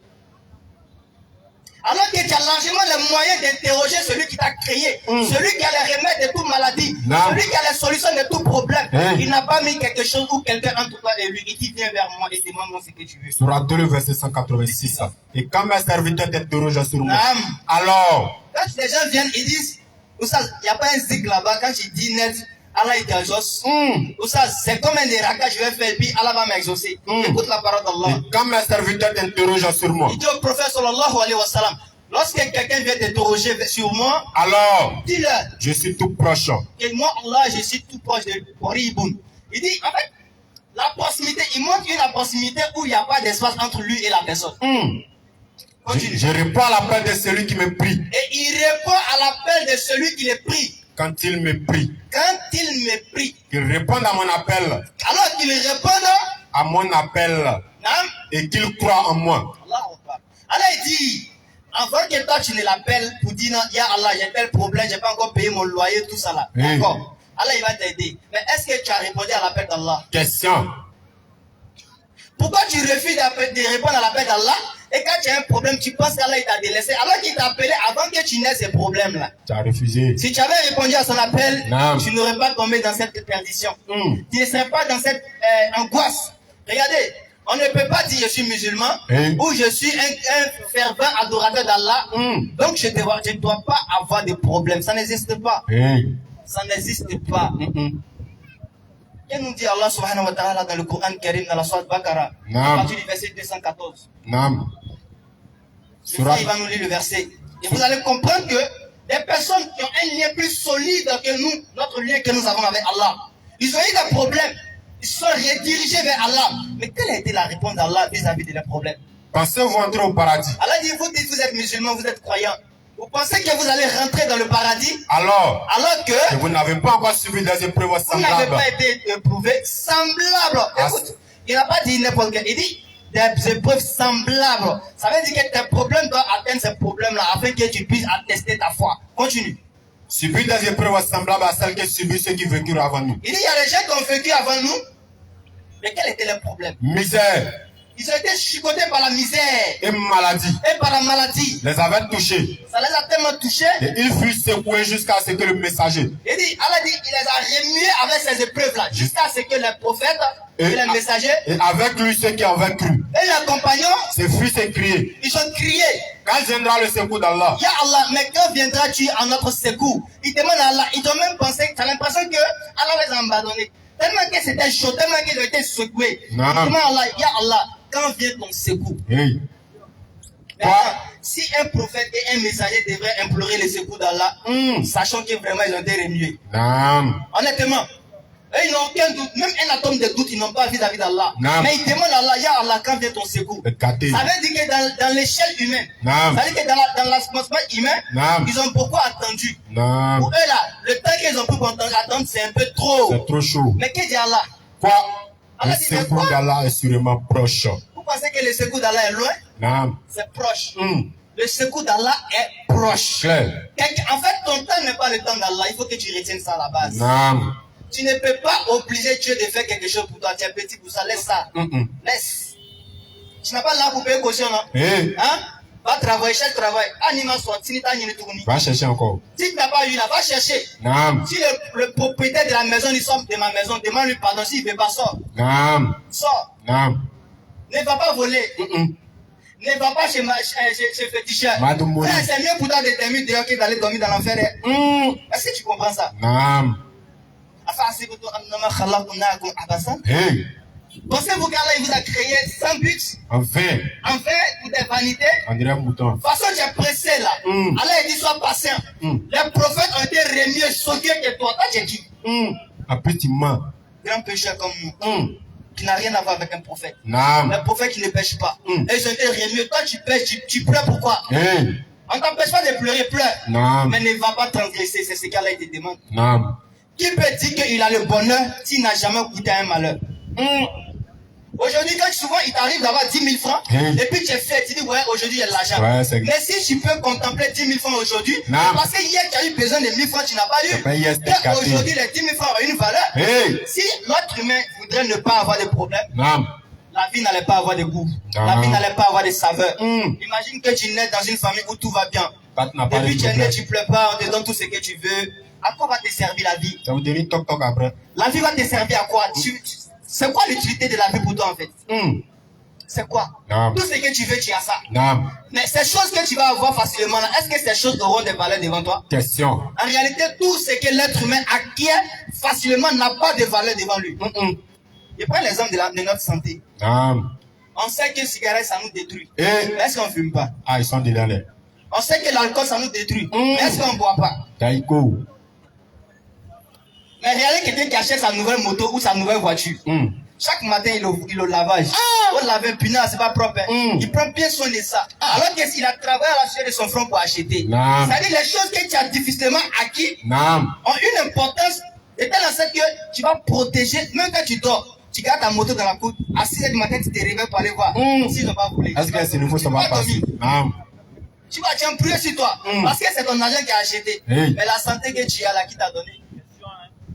Est-ce que tu sais que celui qui t'a donné pour une mission? Question. C'est comme quand tu te lèves, tu donnes la clé de ta moto à ton petit. Tu dis, mon petit, il faut m'apporter un gaba. Et puis le petit, il s'en va, il s'assoit dans un couloir là-bas, ça moussonne, ils sont de causer. Ou ils sont jouer maracana. Toi, tu as faim, tu attends ton nourriture, tu ne vois pas. Tu sautes le tour dans un jeu maracana, t'as fait quoi? Koto. Ça dépend si tu as posé le réagir, on va direct tout l'eau. Et puis t'envoies que ça, tu prends mon carburant, tu viens jouer au ballon, il y a quoi? Et mon garba. En réalité, tu as donné la moto pour un objectif. Qui t'apporte quelque chose de retour. C'est pour ça que nous sommes ici. Claire. Nous tous. Regardons-nous. Nous sommes ici pour une mission. Notre mission, ce n'est pas de chercher les choses éphémères. C'est d'adorer Allah. Allah nous attend. Quand on nous dit qu'il y a les anges chez nous qui nous surveillent, nous surveillent pour faire quoi? Question. Pour recenser nos actions. Vous pensez qu'eux, ils n'ont rien à faire? Leur objectif là, tout ce que nous faisons, ils recensent. Imagine quand il y a un qui a te donne ton livre. C'est là. Page 1, c'est Novelas. C'est gâté. Page 2, c'est Zimagique. C'est tout ton temps là. Quand tu as pris ça pour les choses, pour te distraire, mais tu t'ennuies tellement que tu ne sais plus quoi faire de ta vie. Rendez-vous au bar. On a essayé les bâtis de Belladrum, les koyaga, les poissons alcoolisés là. Les petits là, ils se prennent les faudis dans les quartiers. Ils ont dit, non, on veut venir, elle va me faire la trop. Voilà le champagne. Mes amis, faut Ahmed le brave. Il fallait qu'il t'oie la gueule, Ahmed le brave. Bintou la flèche. Ouais. Chétan a pris le dessus. La diva. La diva. Ramadan finit, elle se promène au quartier. En mini-jeep. Katé. On la regarde comme miroir, elle est contente, elle est fière. Adja Deni Nandi. J'ai aucun fleur bidé. Katé. Quand elle rentre à la maison, il y a un miroir qu'elle se regarde. Il m'a dit, il y a une fleur là, tout ça là. Tout le monde la regarde. Tu es content. En réalité, tu les attires par l'odeur de la fornication. Subhanallah. Retiens ça. Tous ceux qui te regardent par ton apparence et qui veulent de toi ne veulent rien d'autre que de profiter et libérer leur envie charnelle, c'est tout. C'est légalisé. C'est tout. Tu te déshabilles, tu te protèges, tu cherches quoi au juste. C'est quoi ton honneur? La majorité des gens qui ont fait ça là, regarde, ça l'âge de 30 ans, 40 ans, elle cherche maintenant mariage avec toi, je ne gagne pas. Il m'a envoyé toi pour moi, je ne gagne pas mari. Mais quand tu gagnais là, tu faisais quoi avec ça? Non, ma prépa. Non, ils sont pas encore prêts. Il n'y a pas de souci. Nos mamans sont là, quand les gens veulent marier les filles, de 18 ans, de 16 ans, et il y a Masseva. Amasseva. Alors que les filles de 16 ans qui ont pris 2 grossesses. Quand c'est ça là, il n'y a pas de problème. Il y a 4 qui a déjà mais passé. quand elles doivent se marier, il y a un problème. Mais quand la fille, à 16 ans, elle tombe enceinte, il n'y a pas de problème. Non, elle est tombée enceinte, lui, il y a fort, elle a accouché, d'un check-in, il n'y a pas de problème. Mais une fois que les parents décident de donner l'enfant en mariage, petite fille là. Des filles qui m'ont roché. Subhanallah. Entre ça et la fornication, tu préfères quoi? Question. Qu'est-ce que tu préfères pour ta fille? Aujourd'hui, l'être humain n'a plus de dignité. Nous n'avons plus d'honneur. Avant, l'honneur d'une famille se trouvait dans la virginité de la famille. Mais aujourd'hui, ça n'existe pas. La dignité se trouve si l'enfant n'a pas d'enfant d'abord. Si on sait que l'autre côté c'est gâté. C'est Jésus. Qu'Allah nous donne la bonne compréhension. Amen. Qui nous donne la force. Amen. Regardez, rien n'épargne à Allah subhanahu wa ta'ala. Il nous dit dans le Coran Karim, dans la sourate 4, verset 164. Il dit, nous avons envoyé les messagers à toutes les nations sans exception. Il dit, personne n'aura d'argument face à Allah. Claire. Et là, tu comptes sur quoi pour ne pas adorer Allah? On dit alors prier, non, il vient, il sent de gérer un mouvement d'abord. Allah il dit, tu n'auras pas d'argument face à lui. Tu dis quoi? Question. On pense qu'on est arrivé. On pense que voilà, personne ne peut contre nous. Non. En réalité, l'être humain, quand il est un peu autosuffisant, il pense que ça va. Il n'a peur de rien. Mais tu connais la mort. Est-ce que tu connais la mort? Question. En réalité, on ne contemple pas l'impact de la mort jusqu'à ce qu'on va perdre un proche. Sinon, on est assis ici, on sait qu'il y a des gens qui sont de mourir à l'hôpital. Non. Mais est-ce que ça nous fait quelque chose? Ça nous fait rien. Ça nous dit rien. Non. Ça nous dit rien. Non. Il y a des gens, on t'appelle, il a perdu mon oncle, Allah Hinala. Non. Et puis c'est fini, on a oublié ça.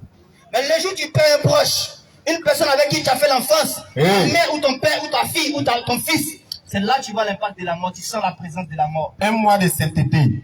Devient toi. La mort de nos proches devrait nous servir de leçon. Non. Quand nos proches meurent, qu'est-ce qu'on fait? Qu'est-ce qu'on fait?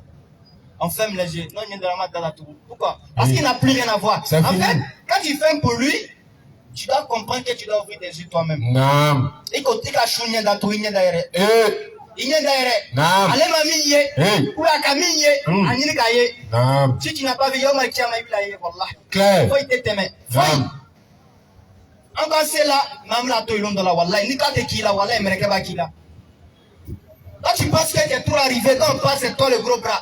L'autre qui fait l'autre qui fait, tu le piques. Madou Bologa. Ton papa, quelque part, où il est, quand ton papa là, c'est lui qui a fétiche à Korogo, pardon. Korogo, c'est ça. À ce là. Non. À ce gars-là, il a fétiche là-bas. Dès que tu l'appelles, il a dit une photo Blagata. Comment il va gérer le reste? Et tu refais ça, il dit Noah. Ni mi point une trop cher, subhanallah. Ni kapo, il can saquer. Non, faut pas mourir. Faut pas mourir. Lui, tu vas le lapider. S'il est sur la droite, il va mourir.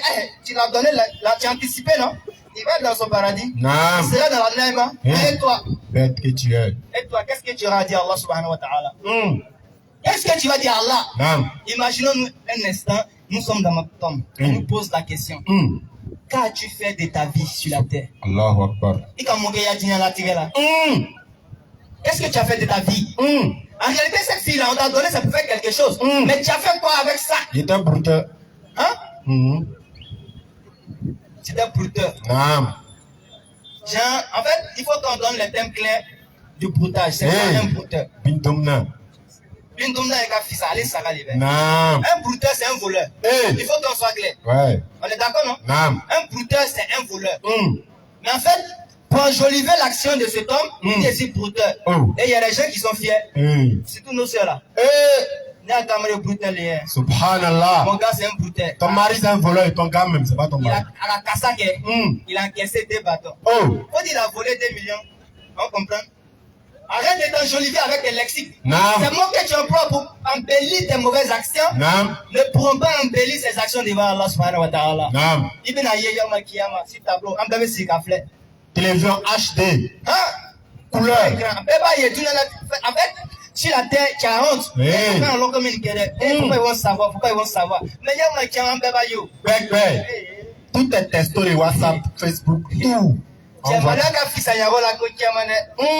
En fait, le problème, c'est qu'on ne croit pas. Non, on ne croit pas. On ne croit pas en l'au-delà, wallahi. Non. Si on y croyait, on n'aurait pas fait ce que nous faisons. Ça, c'est clair. Même avec la dibila, wallahi. Non.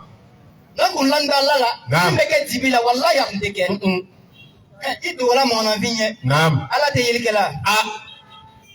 Allah te yel là. Alors que c'est lui. Est-ce qu'Allah, il ne te voit pas? Tu penses à quoi? Tu comptes sur quoi? Au moment où tu dors, tu as oublié Allah. Allah, il pense à toi, il t'observe. Et regarde. En fait, tu dors, quand je voulais ce là, dis-toi, pendant tout ce temps où je dormais, où j'étais, qu'est-ce que je faisais? Il y a lui là, quoi. Mais Allah, il m'observait. En fait, ou bien quand tu rentres à la maison, tu vois ton enfant en train de dormir, ou bien tu vois un frère en train de dormir, arrête-toi et regarde la personne en train de dormir. Regarde son innocence. Regarde dans quel état il est. Il est perdu. Tu le sens immobile, il dort sans jamais. Lui-même, il ne sait même pas où il est. Alors que tu le vois en train de faire quelque chose. Il dort, mais lui, il ne sait pas où il est. En réalité, c'est comme ça, Allah nous observe. Il a les regards fixés sur nous. Tout ce que nous faisons en détail, ce qui est dans notre cœur, ce qui est en dehors de nous. Il y a des choses que tu ignores de ta vie. Il y a des choses que tu as fait auparavant que tu as oubliées. Wallahi, si ton cerveau, si ta mémoire ne s'est pas rappelée de ça, la main, le pied, toute la partie de ton corps que tu as pris pour faire l'action va témoigner. Ne va pas témoigner en ta faveur, mais contre toi. Si ça doit parler. Qu'Allah nous préserve de cela. Amin. Qu'Allah nous donne la bonne compréhension. Amin. Je ne sais pas s'il y a des questions. Non. Elles seront les bienvenues, Inch'Allah. Inch'Allah. Inch'Allah, on va prendre les questions. Comme vous l'avez constaté avec nous, on n'est pas rentré de l'autre côté. Non. On est dans un mois de Ramadan. Voilà. C'est le mois de Ramadan. On a voulu se concentrer un peu sur nos frères. Voilà. Les éveiller la conscience. C'est bien beau d'indexer l'autre, il est dans le faux, c'est un égaré, c'est un mécréant. Mais toi-même, tu es guidé là. Est-ce que tu es vraiment guidé? Question. Est-ce que tu es guidé? C'est la question que tu te poses. Qu'Allah donne la bonne compréhension. Amen. Bismillah. Salam alaikum, Oustaz. Wa alaikum salam, frère. Monsieur Moussa, venez poser votre question. Monsieur Moussa, venez.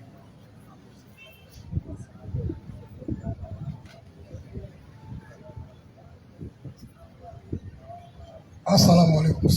Wa alaikum salam, chef frère. Qu'Allah de la baraka de ce que vous faites. Amen. J'ai quelques questions à vous poser. Je voudrais juste savoir la nature du Coran. La nature du Coran. D'abord, il faut comprendre que le Coran est une révélation que le prophète sallallahu alayhi wa sallam a reçue. Nous allons prendre la sourate 75 à partir du verset 16 et plus. Alors il va nous parler un peu du Coran. En fait, le Coran, c'est une révélation que le prophète a reçue, dont le premier support qui a accueilli le Coran n'était pas les parchemins n'étaient pas des bois ou les feuilles, mais plutôt un colbe du prophète sallallahu alayhi wa sallam, le cœur du prophète. Bismillah. Surah 75 dans le verset 16 et plus. Ne remue pas ta langue. Allah dit au prophète sallallahu alayhi wa sallam, lorsqu'on te récite le Coran, ne remue pas ta langue pour hâter sa récitation. Pour te presser à réciter. Allah dit, ne te presse pas pour réciter le Coran. Son rassemblement dans ton cœur. Son rassemblement dans ton cœur. Et sa fixation dans ta mémoire. Et sa fixation dans ta mémoire. Quand on dit fixation, fixer, c'est de rendre quelque chose immobile. Ça ne bouge pas, ça ne peut pas disparaître. Ça veut dire que ça va rester intact dans ta mémoire. Rien ne pourra changer, sortir dedans, ou rien ne pourra s'ajouter dedans. Sa mémorisation et sa fixation dans ta mémoire nous incombent. Allah lui-même s'est chargé de sa fixation et sa mémorisation. Ainsi que la façon de le réciter. Donc quand on parle de la nature du Coran, on dira simplement que c'est une révélation émanant de notre Seigneur et Créateur. Et l'objectif du Coran, c'est de nous guider et nous mieux notre faculté de discernement. Quand on a la bonne compréhension. Ok, merci bien. Ta réponse me va droit au cœur. Parce que tout à l'heure, lorsque tu me répondais, c'est la première partie qui m'a plu, au fait. Parce que ces temps-ci, on a commencé à prier le long temps. Il y a des récitateurs du Coran. Lorsque les gars récitent, nous-mêmes, on n'a pas la foi. Exactement. Pourtant, c'est des enfants qui ont fait franco-arabe. Vous n'avez pas la foi, comment? Je ne comprends pas. Les gars, leur récitation, c'est très rapide. C'est très, très rapide. Ok. En fait, si tu vas dans une mosquée et que tu trouves que la récitation est trop rapide, tu te diriges dans une autre mosquée. Celui qui récite, il ne fait pas exprès de ne pas vous inculquer la foi. L'objectif, quand tu viens prier, le plus important, c'est que, voilà, le Coran tartile. Allah dit, récitez le Coran clairement et d'une manière harmonique. Du moment où il récite et qu'il ne fait pas d'erreur dans sa lecture, quelle que soit sa rapidité, c'est accepté. Toi, tu vas, tu prends tes mérites et tu rentres à la maison. Inch'Allah. Ok, merci beaucoup. Exactement. Et il y a une erreur que nous, musulmans, nous faisons. En réalité, quand on va dans les mosquées, une fois qu'on dit cet homme est un imam, il est devant nous, ayons du respect pour lui. Non. Ayons une grande considération pour lui. Ce n'est pas donné à tout le monde d'être imam. Non. Comprenons cela. Il se charge de nous guider. Il se charge de nous représenter. Il se charge de prendre le guidon pour aller avec nous. Tu restes derrière lui. S'il fait une erreur, on peut l'interrompre. Ah, ça, tu as fait une erreur. On revient dessus. Mais s'il n'y a pas d'erreur, on écoute, on va. Si le rythme est plus que pour toi, ça veut dire que lui, il connaît que toi. Soyons sérieux. Celui qui a au CP2 ou SE1, il ne peut pas avoir le même rythme de lecture que quelqu'un qui est en terminale. C'est pas possible. Comprends? Donc si tu es derrière lui et qu'il récite, qu'il est rapide que toi, le plus important, c'est que sa récitation soit claire et précise et qu'elle accepte. Tu auras les mérites. Okay, on va pour les mérites, non? Kalam, ça pas des mérites. C'est ce que je voulais savoir. Et pour ajouter un peu dessus, j'aimerais qu'on sache aussi que le fait de réciter le Coran rapidement, ce n'est pas méchant. Parce que lorsqu'on rentre chez les gens de Tajwid, la récitation, quand on lit le tartil, on lit doucement. Mais les gens lisent avec hadr. Quand on lit hadr, ceux qui lisent rapidement. Le plus important dedans là, c'est de respecter les règles et de ne pas lire comme, voilà. Sinon, une fois qu'ils respectent les règles, ben, tout le monde n'a pas la même manière de prononcer. Il y a d'autres qui parlent rapidement, il y a d'autres qui ont la possibilité de parler doucement. Donc, s'il y a quelqu'un qui a la facilité de lire rapidement, s'il respecte les règles de la lecture, il n'y a pas de problème. Ok, merci beaucoup pour votre réponse. Vous n'êtes pas le juger comme vous êtes mieux placé à nous édifier, raison pour laquelle je vous ai posé la question. Ma deuxième question, comment est-ce qu'on peut trouver la paix intérieure en islam? Il dit comment est-ce que on peut trouver la paix intérieure en islam? Allah il dit,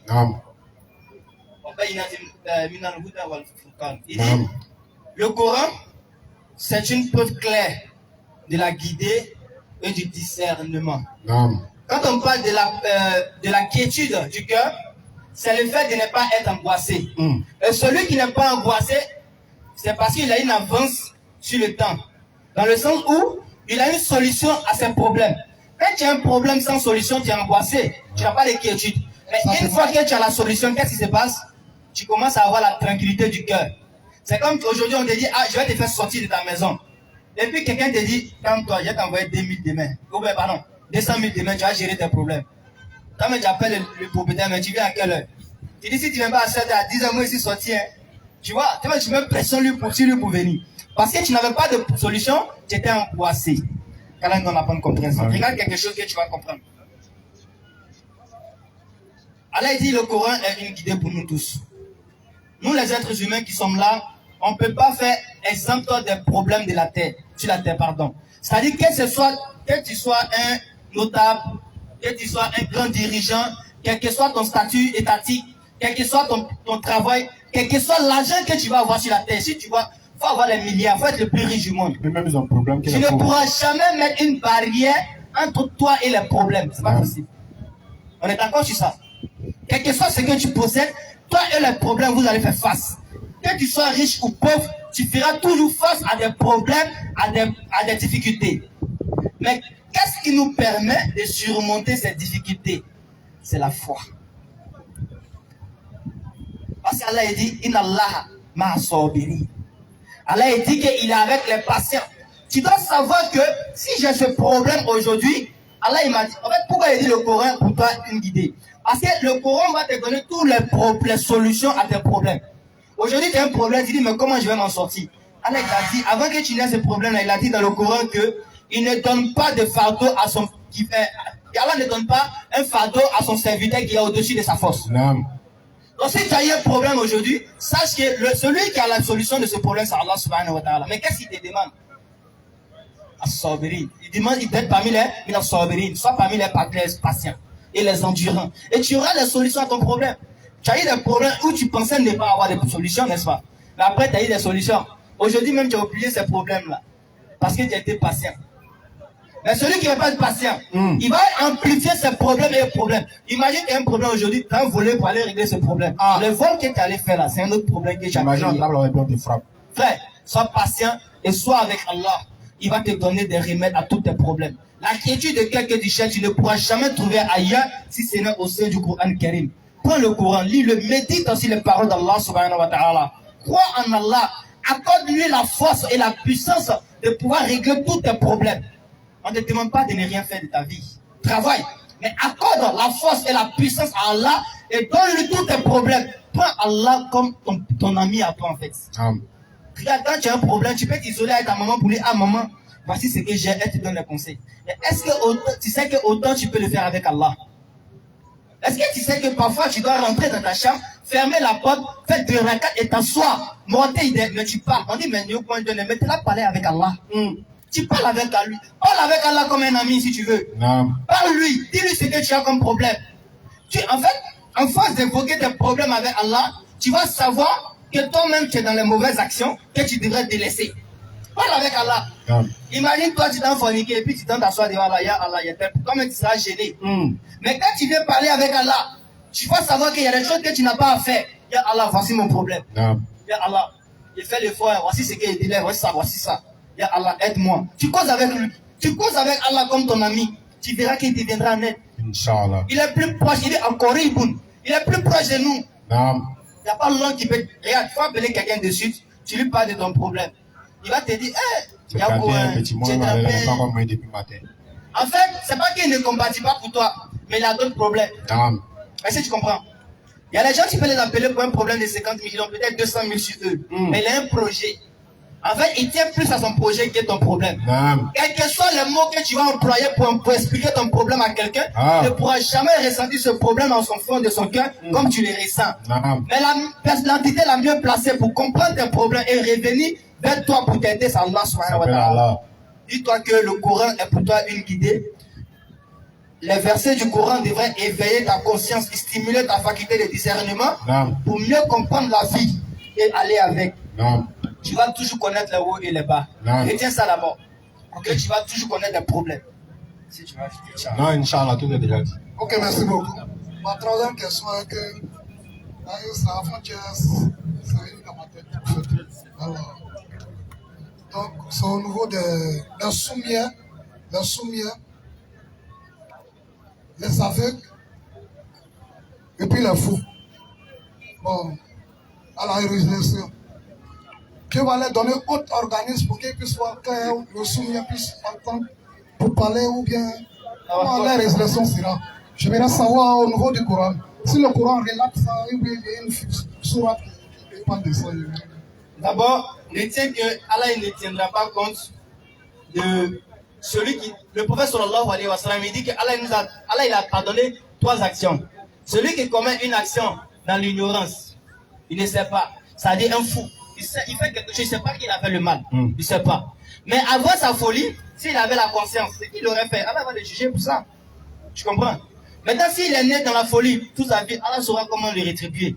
Parce qu'il fait, c'est comme toi, je prends l'exemple toi. Tu dis à ton fils, envoie-moi le verre de thé qui est sur la table. Ton fils apporte le verre de thé. Tu lui dis, laisse tomber le verre de thé. Il laisse, ça tombe, ça se casse. Est-ce que tu vas le frapper pour ça? Non. Mais combien de fois Allah est plus juste que nous? Un être humain qui n'est fou, qui ne sait pas ce qu'il fait. Même chez nous ici, est-ce qu'on met un fou en prison comme ça? S'il est fou, on l'envoie dans les asiles. N'est-ce pas? On dit, ah, il ne sait pas ce qu'il fait. On est dans l'asile là-bas, ils vont régler son problème là-bas. Donc Allah saura le juger. Par contre, celui qui est aveugle ou qui est sous-mieux, il a la raison. Est-ce que tu sais qu'il y a les sous-mieux il y a les aveugles qui lisent le Coran? Exactement. Il y a les aveugles qui lisent le Coran. Oui. Et il y a les aveugles qui n'aimeraient plus jamais voir. Non. Est-ce que tu sais ça? Il y a les gens, à cause de la foi, Allah les a rendus aveugles. Il dit ils sont mieux comme ça. Ils se sentent mieux. Allah il dit ce n'est pas les yeux qui s'aveuglent, mais les cœurs. Non.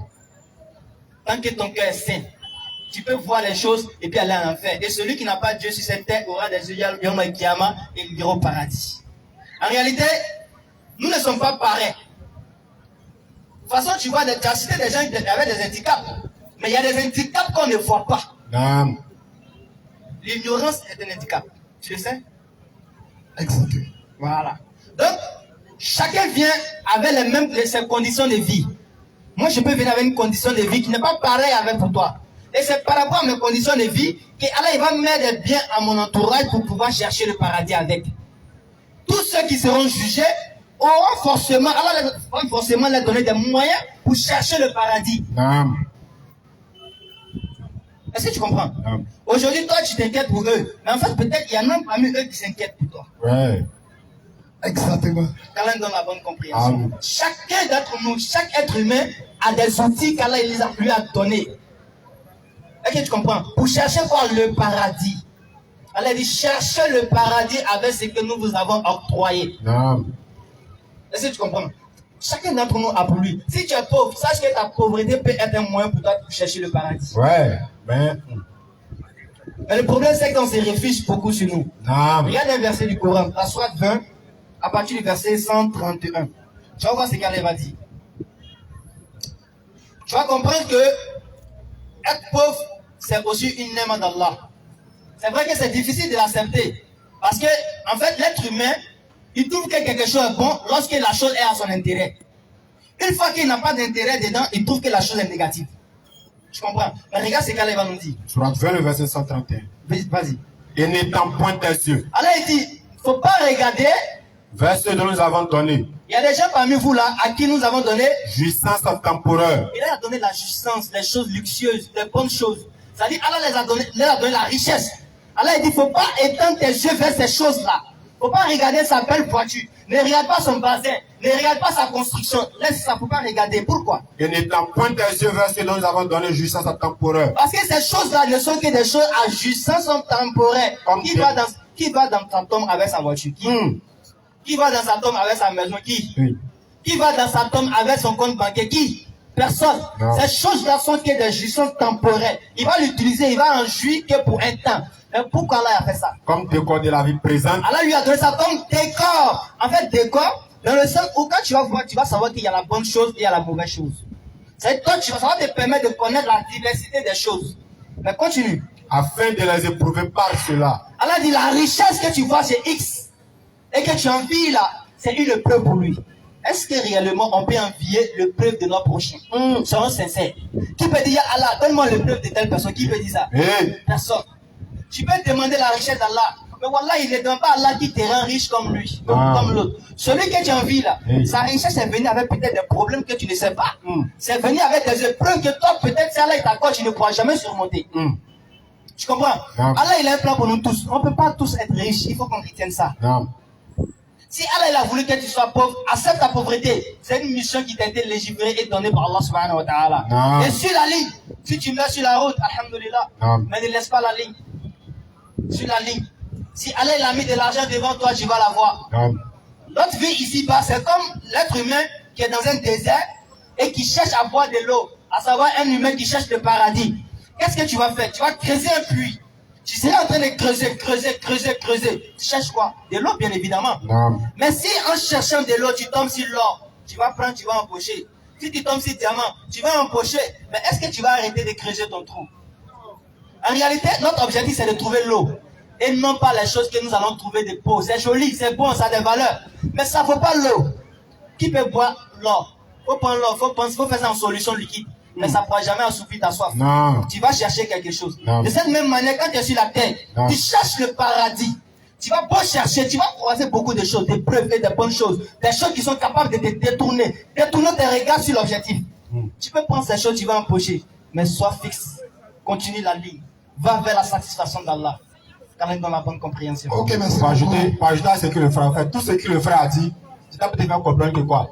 Toutes les personnes que tu as citées, le fou, le soumilleur, l'aveugle et tout ça, comme lorsque Moïse a posé la question, et Pharaon a posé la question à Moïse, quel est le sort de ceux qui sont passés avant nous? C'est les gens anciens, c'est que ceux qui n'ont pas entendu ton message, Moïse leur a dit quoi? Il dit, leur sort dépend d'Allah. Allah ne se trompe pas, Allah n'oublie pas. Donc si Allah les a créés comme ça, c'est qu'il sait comment aussi il va les rétribuer. Donc tout ce qu'Allah a créé là, il sait comment il va gérer, Inch'Allah. Ok, merci beaucoup. Ma dernière question est que Frère, vas-y. Faut comprendre, il y a les Koyara, les Maoka qui sont jeunes, ils sont pressés. Pour les pardonner, vous posez la question. C'est le fou, elle va passer où? Ma dernière question est que Allah les a donné la connaissance dans le Coran pour pouvoir aider les musulmans à cause des maladies et qui ne font pas, qui demandent des sommes colossales à eux, pourtant ils n'ont pas les moyens. Quel est leur sort réellement? J'ai pas compris. J'ai pas compris la question. C'est-à-dire des gens qui sont malades. Hein? Il dit, les gens qui ont la science, c'est qu'ils ont les moyens d'aider quelqu'un qui est malade. Mais ils refusent de l'aider parce que le gars n'a pas les moyens. Que leur sort auprès d'Allah, c'est comment? Allah saura le juger. En fait, il ne faut pas me vouloir quelqu'un. Toi, il t'est arrivé que quelqu'un t'a demandé, donne-moi 500. Et puis tu avais 10 000 sur toi, tu as dit, il n'y a pas moyen. Avec les 10 000, il était calculé. Ouais. Donc il n'y a pas de souci. Donc, il faut te juger toi-même. Il faut te juger toi-même. Merci, frère. Maintenant, les questions qui vont suivre, c'est des questions anonymes. Voilà. Il y a un frère musulman qui pose la question suivante. Il dit, pour les frères qui sont musulmans, qui auparavant ont trouvé des habits où on met les cris dessus, qui portent pour aller au combat. Et ils disent que ces habits-là les protègent. Qu'il veut savoir, est-ce que c'est normal qu'un musulman utilise ces tenues-là, sachant que l'islam interdit cela? En réalité, la protection, il manque toujours d'Allah subhanahu wa ta'ala. Il faut qu'on comprenne cela. Avant que ces personnes ne partent au combat, qu'ils sachent que le prophète sallallahu alayhi wa sallam et ses compagnons ont eu à faire des combats. Mais lors de leur combat, est-ce qu'ils ont porté ces gris-là? Ou bien ces personnes qui pensent ça aujourd'hui, ils ont plus de science que le prophète et ses compagnons? Là. Allah dit, in kuntum tuhibullah fattabi'unni. Allah dit au prophète de dire, si on aime Allah, fattabi'unni yuhibbukumullah. Allah il va vous aimer, wa yaghfir lakum dhunubakum wallahu ghafurur rahim. Allah dit que si vous aimez Allah, suivez-moi le prophète Muhammad sallallahu alayhi wa sallam. Parce qu'il n'existe pas et il n'existera pas de chemin ou de direction qui sera plus rectitude que le chemin ou la voie que nous a laissé le prophète sallallahu alayhi wa sallam. On doit s'en tenir à ça. Le prophète sallallahu alayhi wa sallam, il dit, il n'y a aucune action que l'être humain puisse commettre, ou il n'y a aucune action que l'être humain puisse commettre qui va le rapprocher du paradis ou le rapprocher de l'enfer que lui, le prophète, n'a pas donné d'enseignement dessus. La parole du prophète sallallahu alayhi wa sallam. Mais ces personnes qui cherchent protection avec ces choses-là, de toi à moi, Guigui peut faire quoi? Guigui en lui-même fait rien. Ce sont des pactes, des contrats que les gens tissent avec les jeans. C'est d'accord? Ils cherchent protection auprès des djinns. Mais regarde ce qu'Allah nous dit par rapport à ça. Surah 72 dans le verset 6. Bismillah. Or, il y avait parmi les humains il dit, il y a déjà parmi les humains des mâles qui cherchent protection auprès des mâles parmi les djinns. Protection auprès des mâles parmi les djinns. Mais continue. Mais cela ne fit qu'accroître leur détresse. Allah va pas arrêter la détresse ou l'angoisse pour lesquelles ils partaient chercher protection auprès des djinns là. Allah dit ça n'a fait qu'amplifier ça.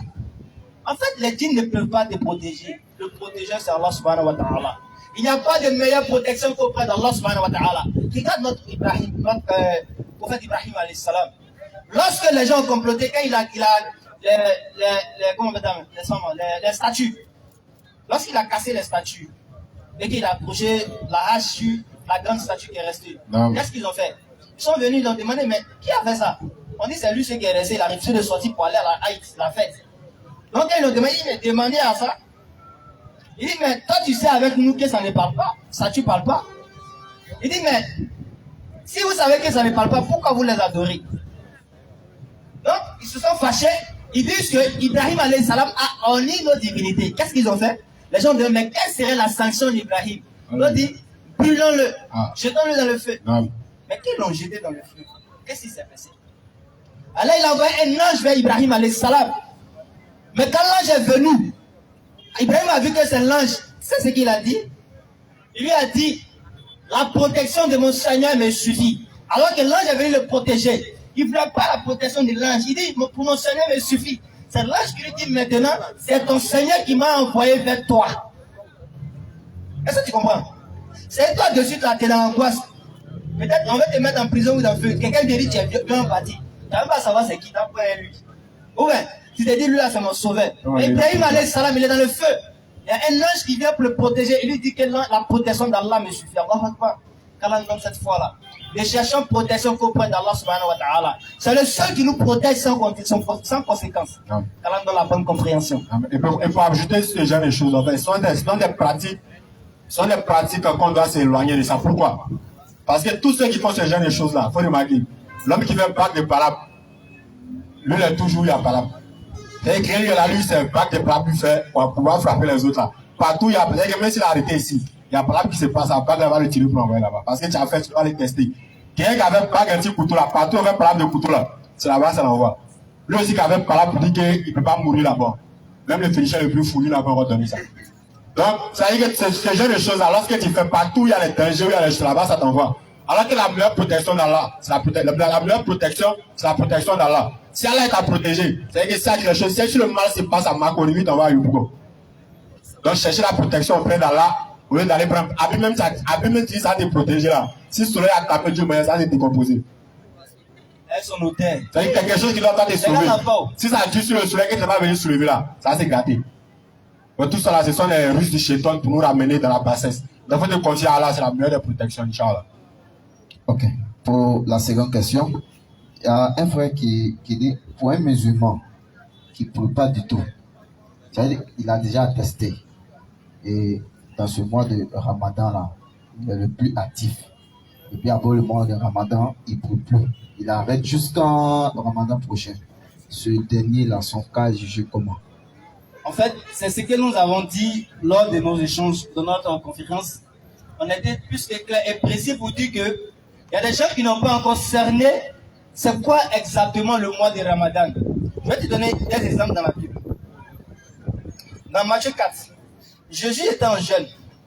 Et durant son jeûne, il y a le diable qui vient vers lui. Sachant que Jésus n'a pas mangé pendant 40 jours et 40 nuits. Il lui dit, demande à Dieu qu'il fasse de cette pierre du pain pour toi. Car il dit tout ce que tu lui demandes, il te l'accorde. C'est ce que Jésus a dit. Jésus dit, l'homme ne vivra pas de pain seulement, mais de la parole de l'Éternel. Tu comprends? Ça veut dire que pendant ce mois, ton jeûne, il se contente de chercher la satisfaction d'Allah subhanahu wa ta'ala. Et dans Jean 4, verset 34, il nous dit, ma mission est de faire ma nourriture, est de faire la volonté de celui qui m'a envoyé. C'est ça en fait, tu comprends? C'est que Jésus-Christ a mis de côté la nourriture pour montrer que la nourriture, de toute façon, les gens accordent l'importance à la nourriture. L'importance de la nourriture ne doit pas atteindre la cheville de notre détermination dans l'adoration vis-à-vis d'Allah. Je comprends? Donc quand on est dans le mois de Ramadan, des gens ont résumé le mois de Ramadan à l'abstinence à la boisson et de la nourriture. Or, le mois de Ramadan est loin de cela. Regarde une chose. Allah dit, Kutiba alaykum siyam. Ça veut dire qu'il nous a précisé les il dit, comme il a précisé à ceux qui nous ont précédés. Ça veut dire que des gens venus avant nous ont reçu le jeûne. Mais comment s'est passé le jeûne? Il y a des gens qui ont jeûné juste en ne pas parler durant la journée. Est-ce que tu comprends? Ça veut dire que le jeûne, ce n'est pas seulement le fait de ne pas manger ou de ne pas boire. Il y a des gens avant nous qui, pendant le jeûne, eux, ils ne parlaient pas. Ça veut dire que ne pas manger et ne pas boire est un moyen, parmi tant d'autres moyens qu'Allah aurait pu utiliser pour nous stimuler à l'adoration d'Allah subhanahu wa ta'ala. Donc celui qui pense que le jeûne consiste seulement à ne pas manger et à ne pas boire, qu'il sache qu'il n'a pas encore compris le mois de Ramadan.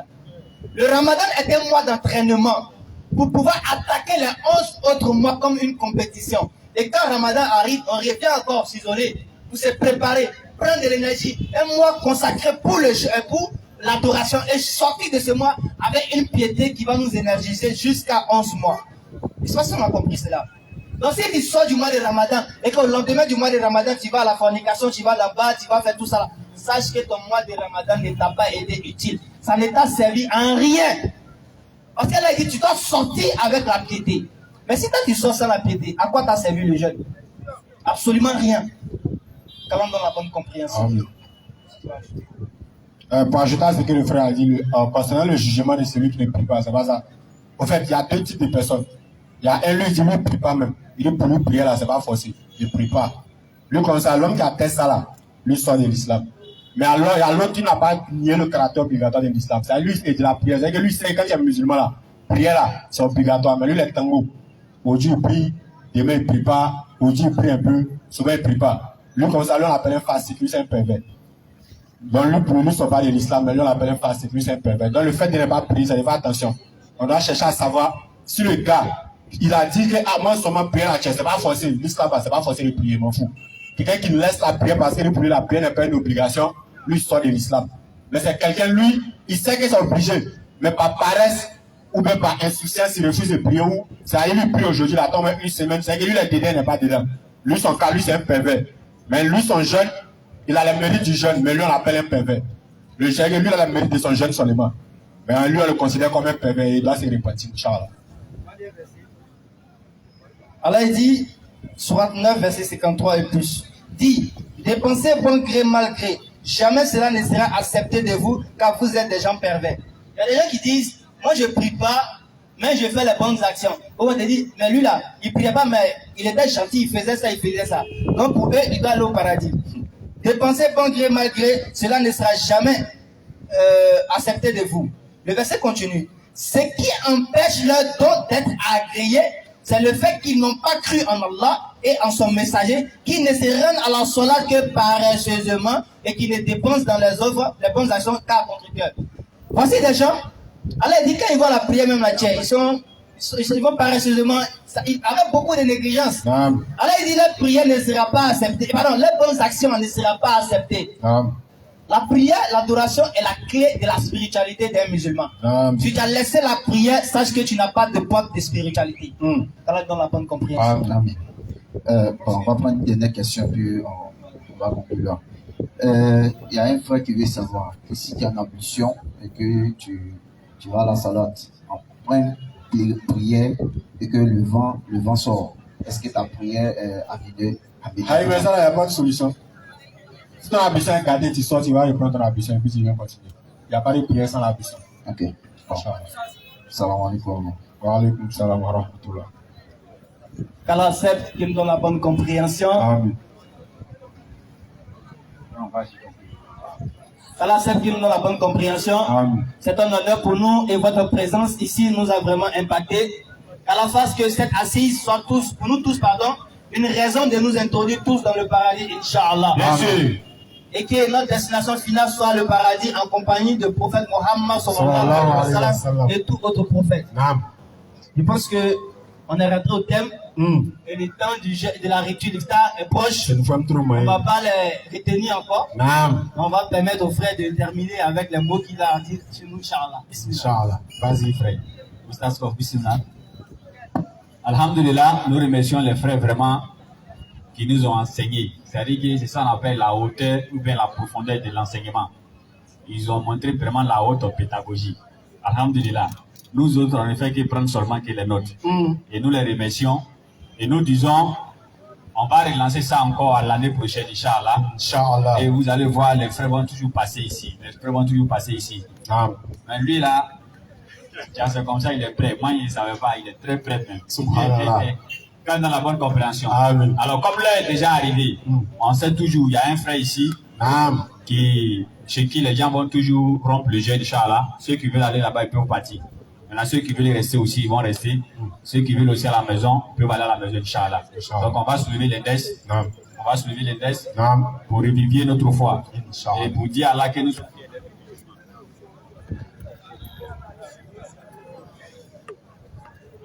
أشهد أن لا إله إلا الله وأشهد أن محمدا رسول الله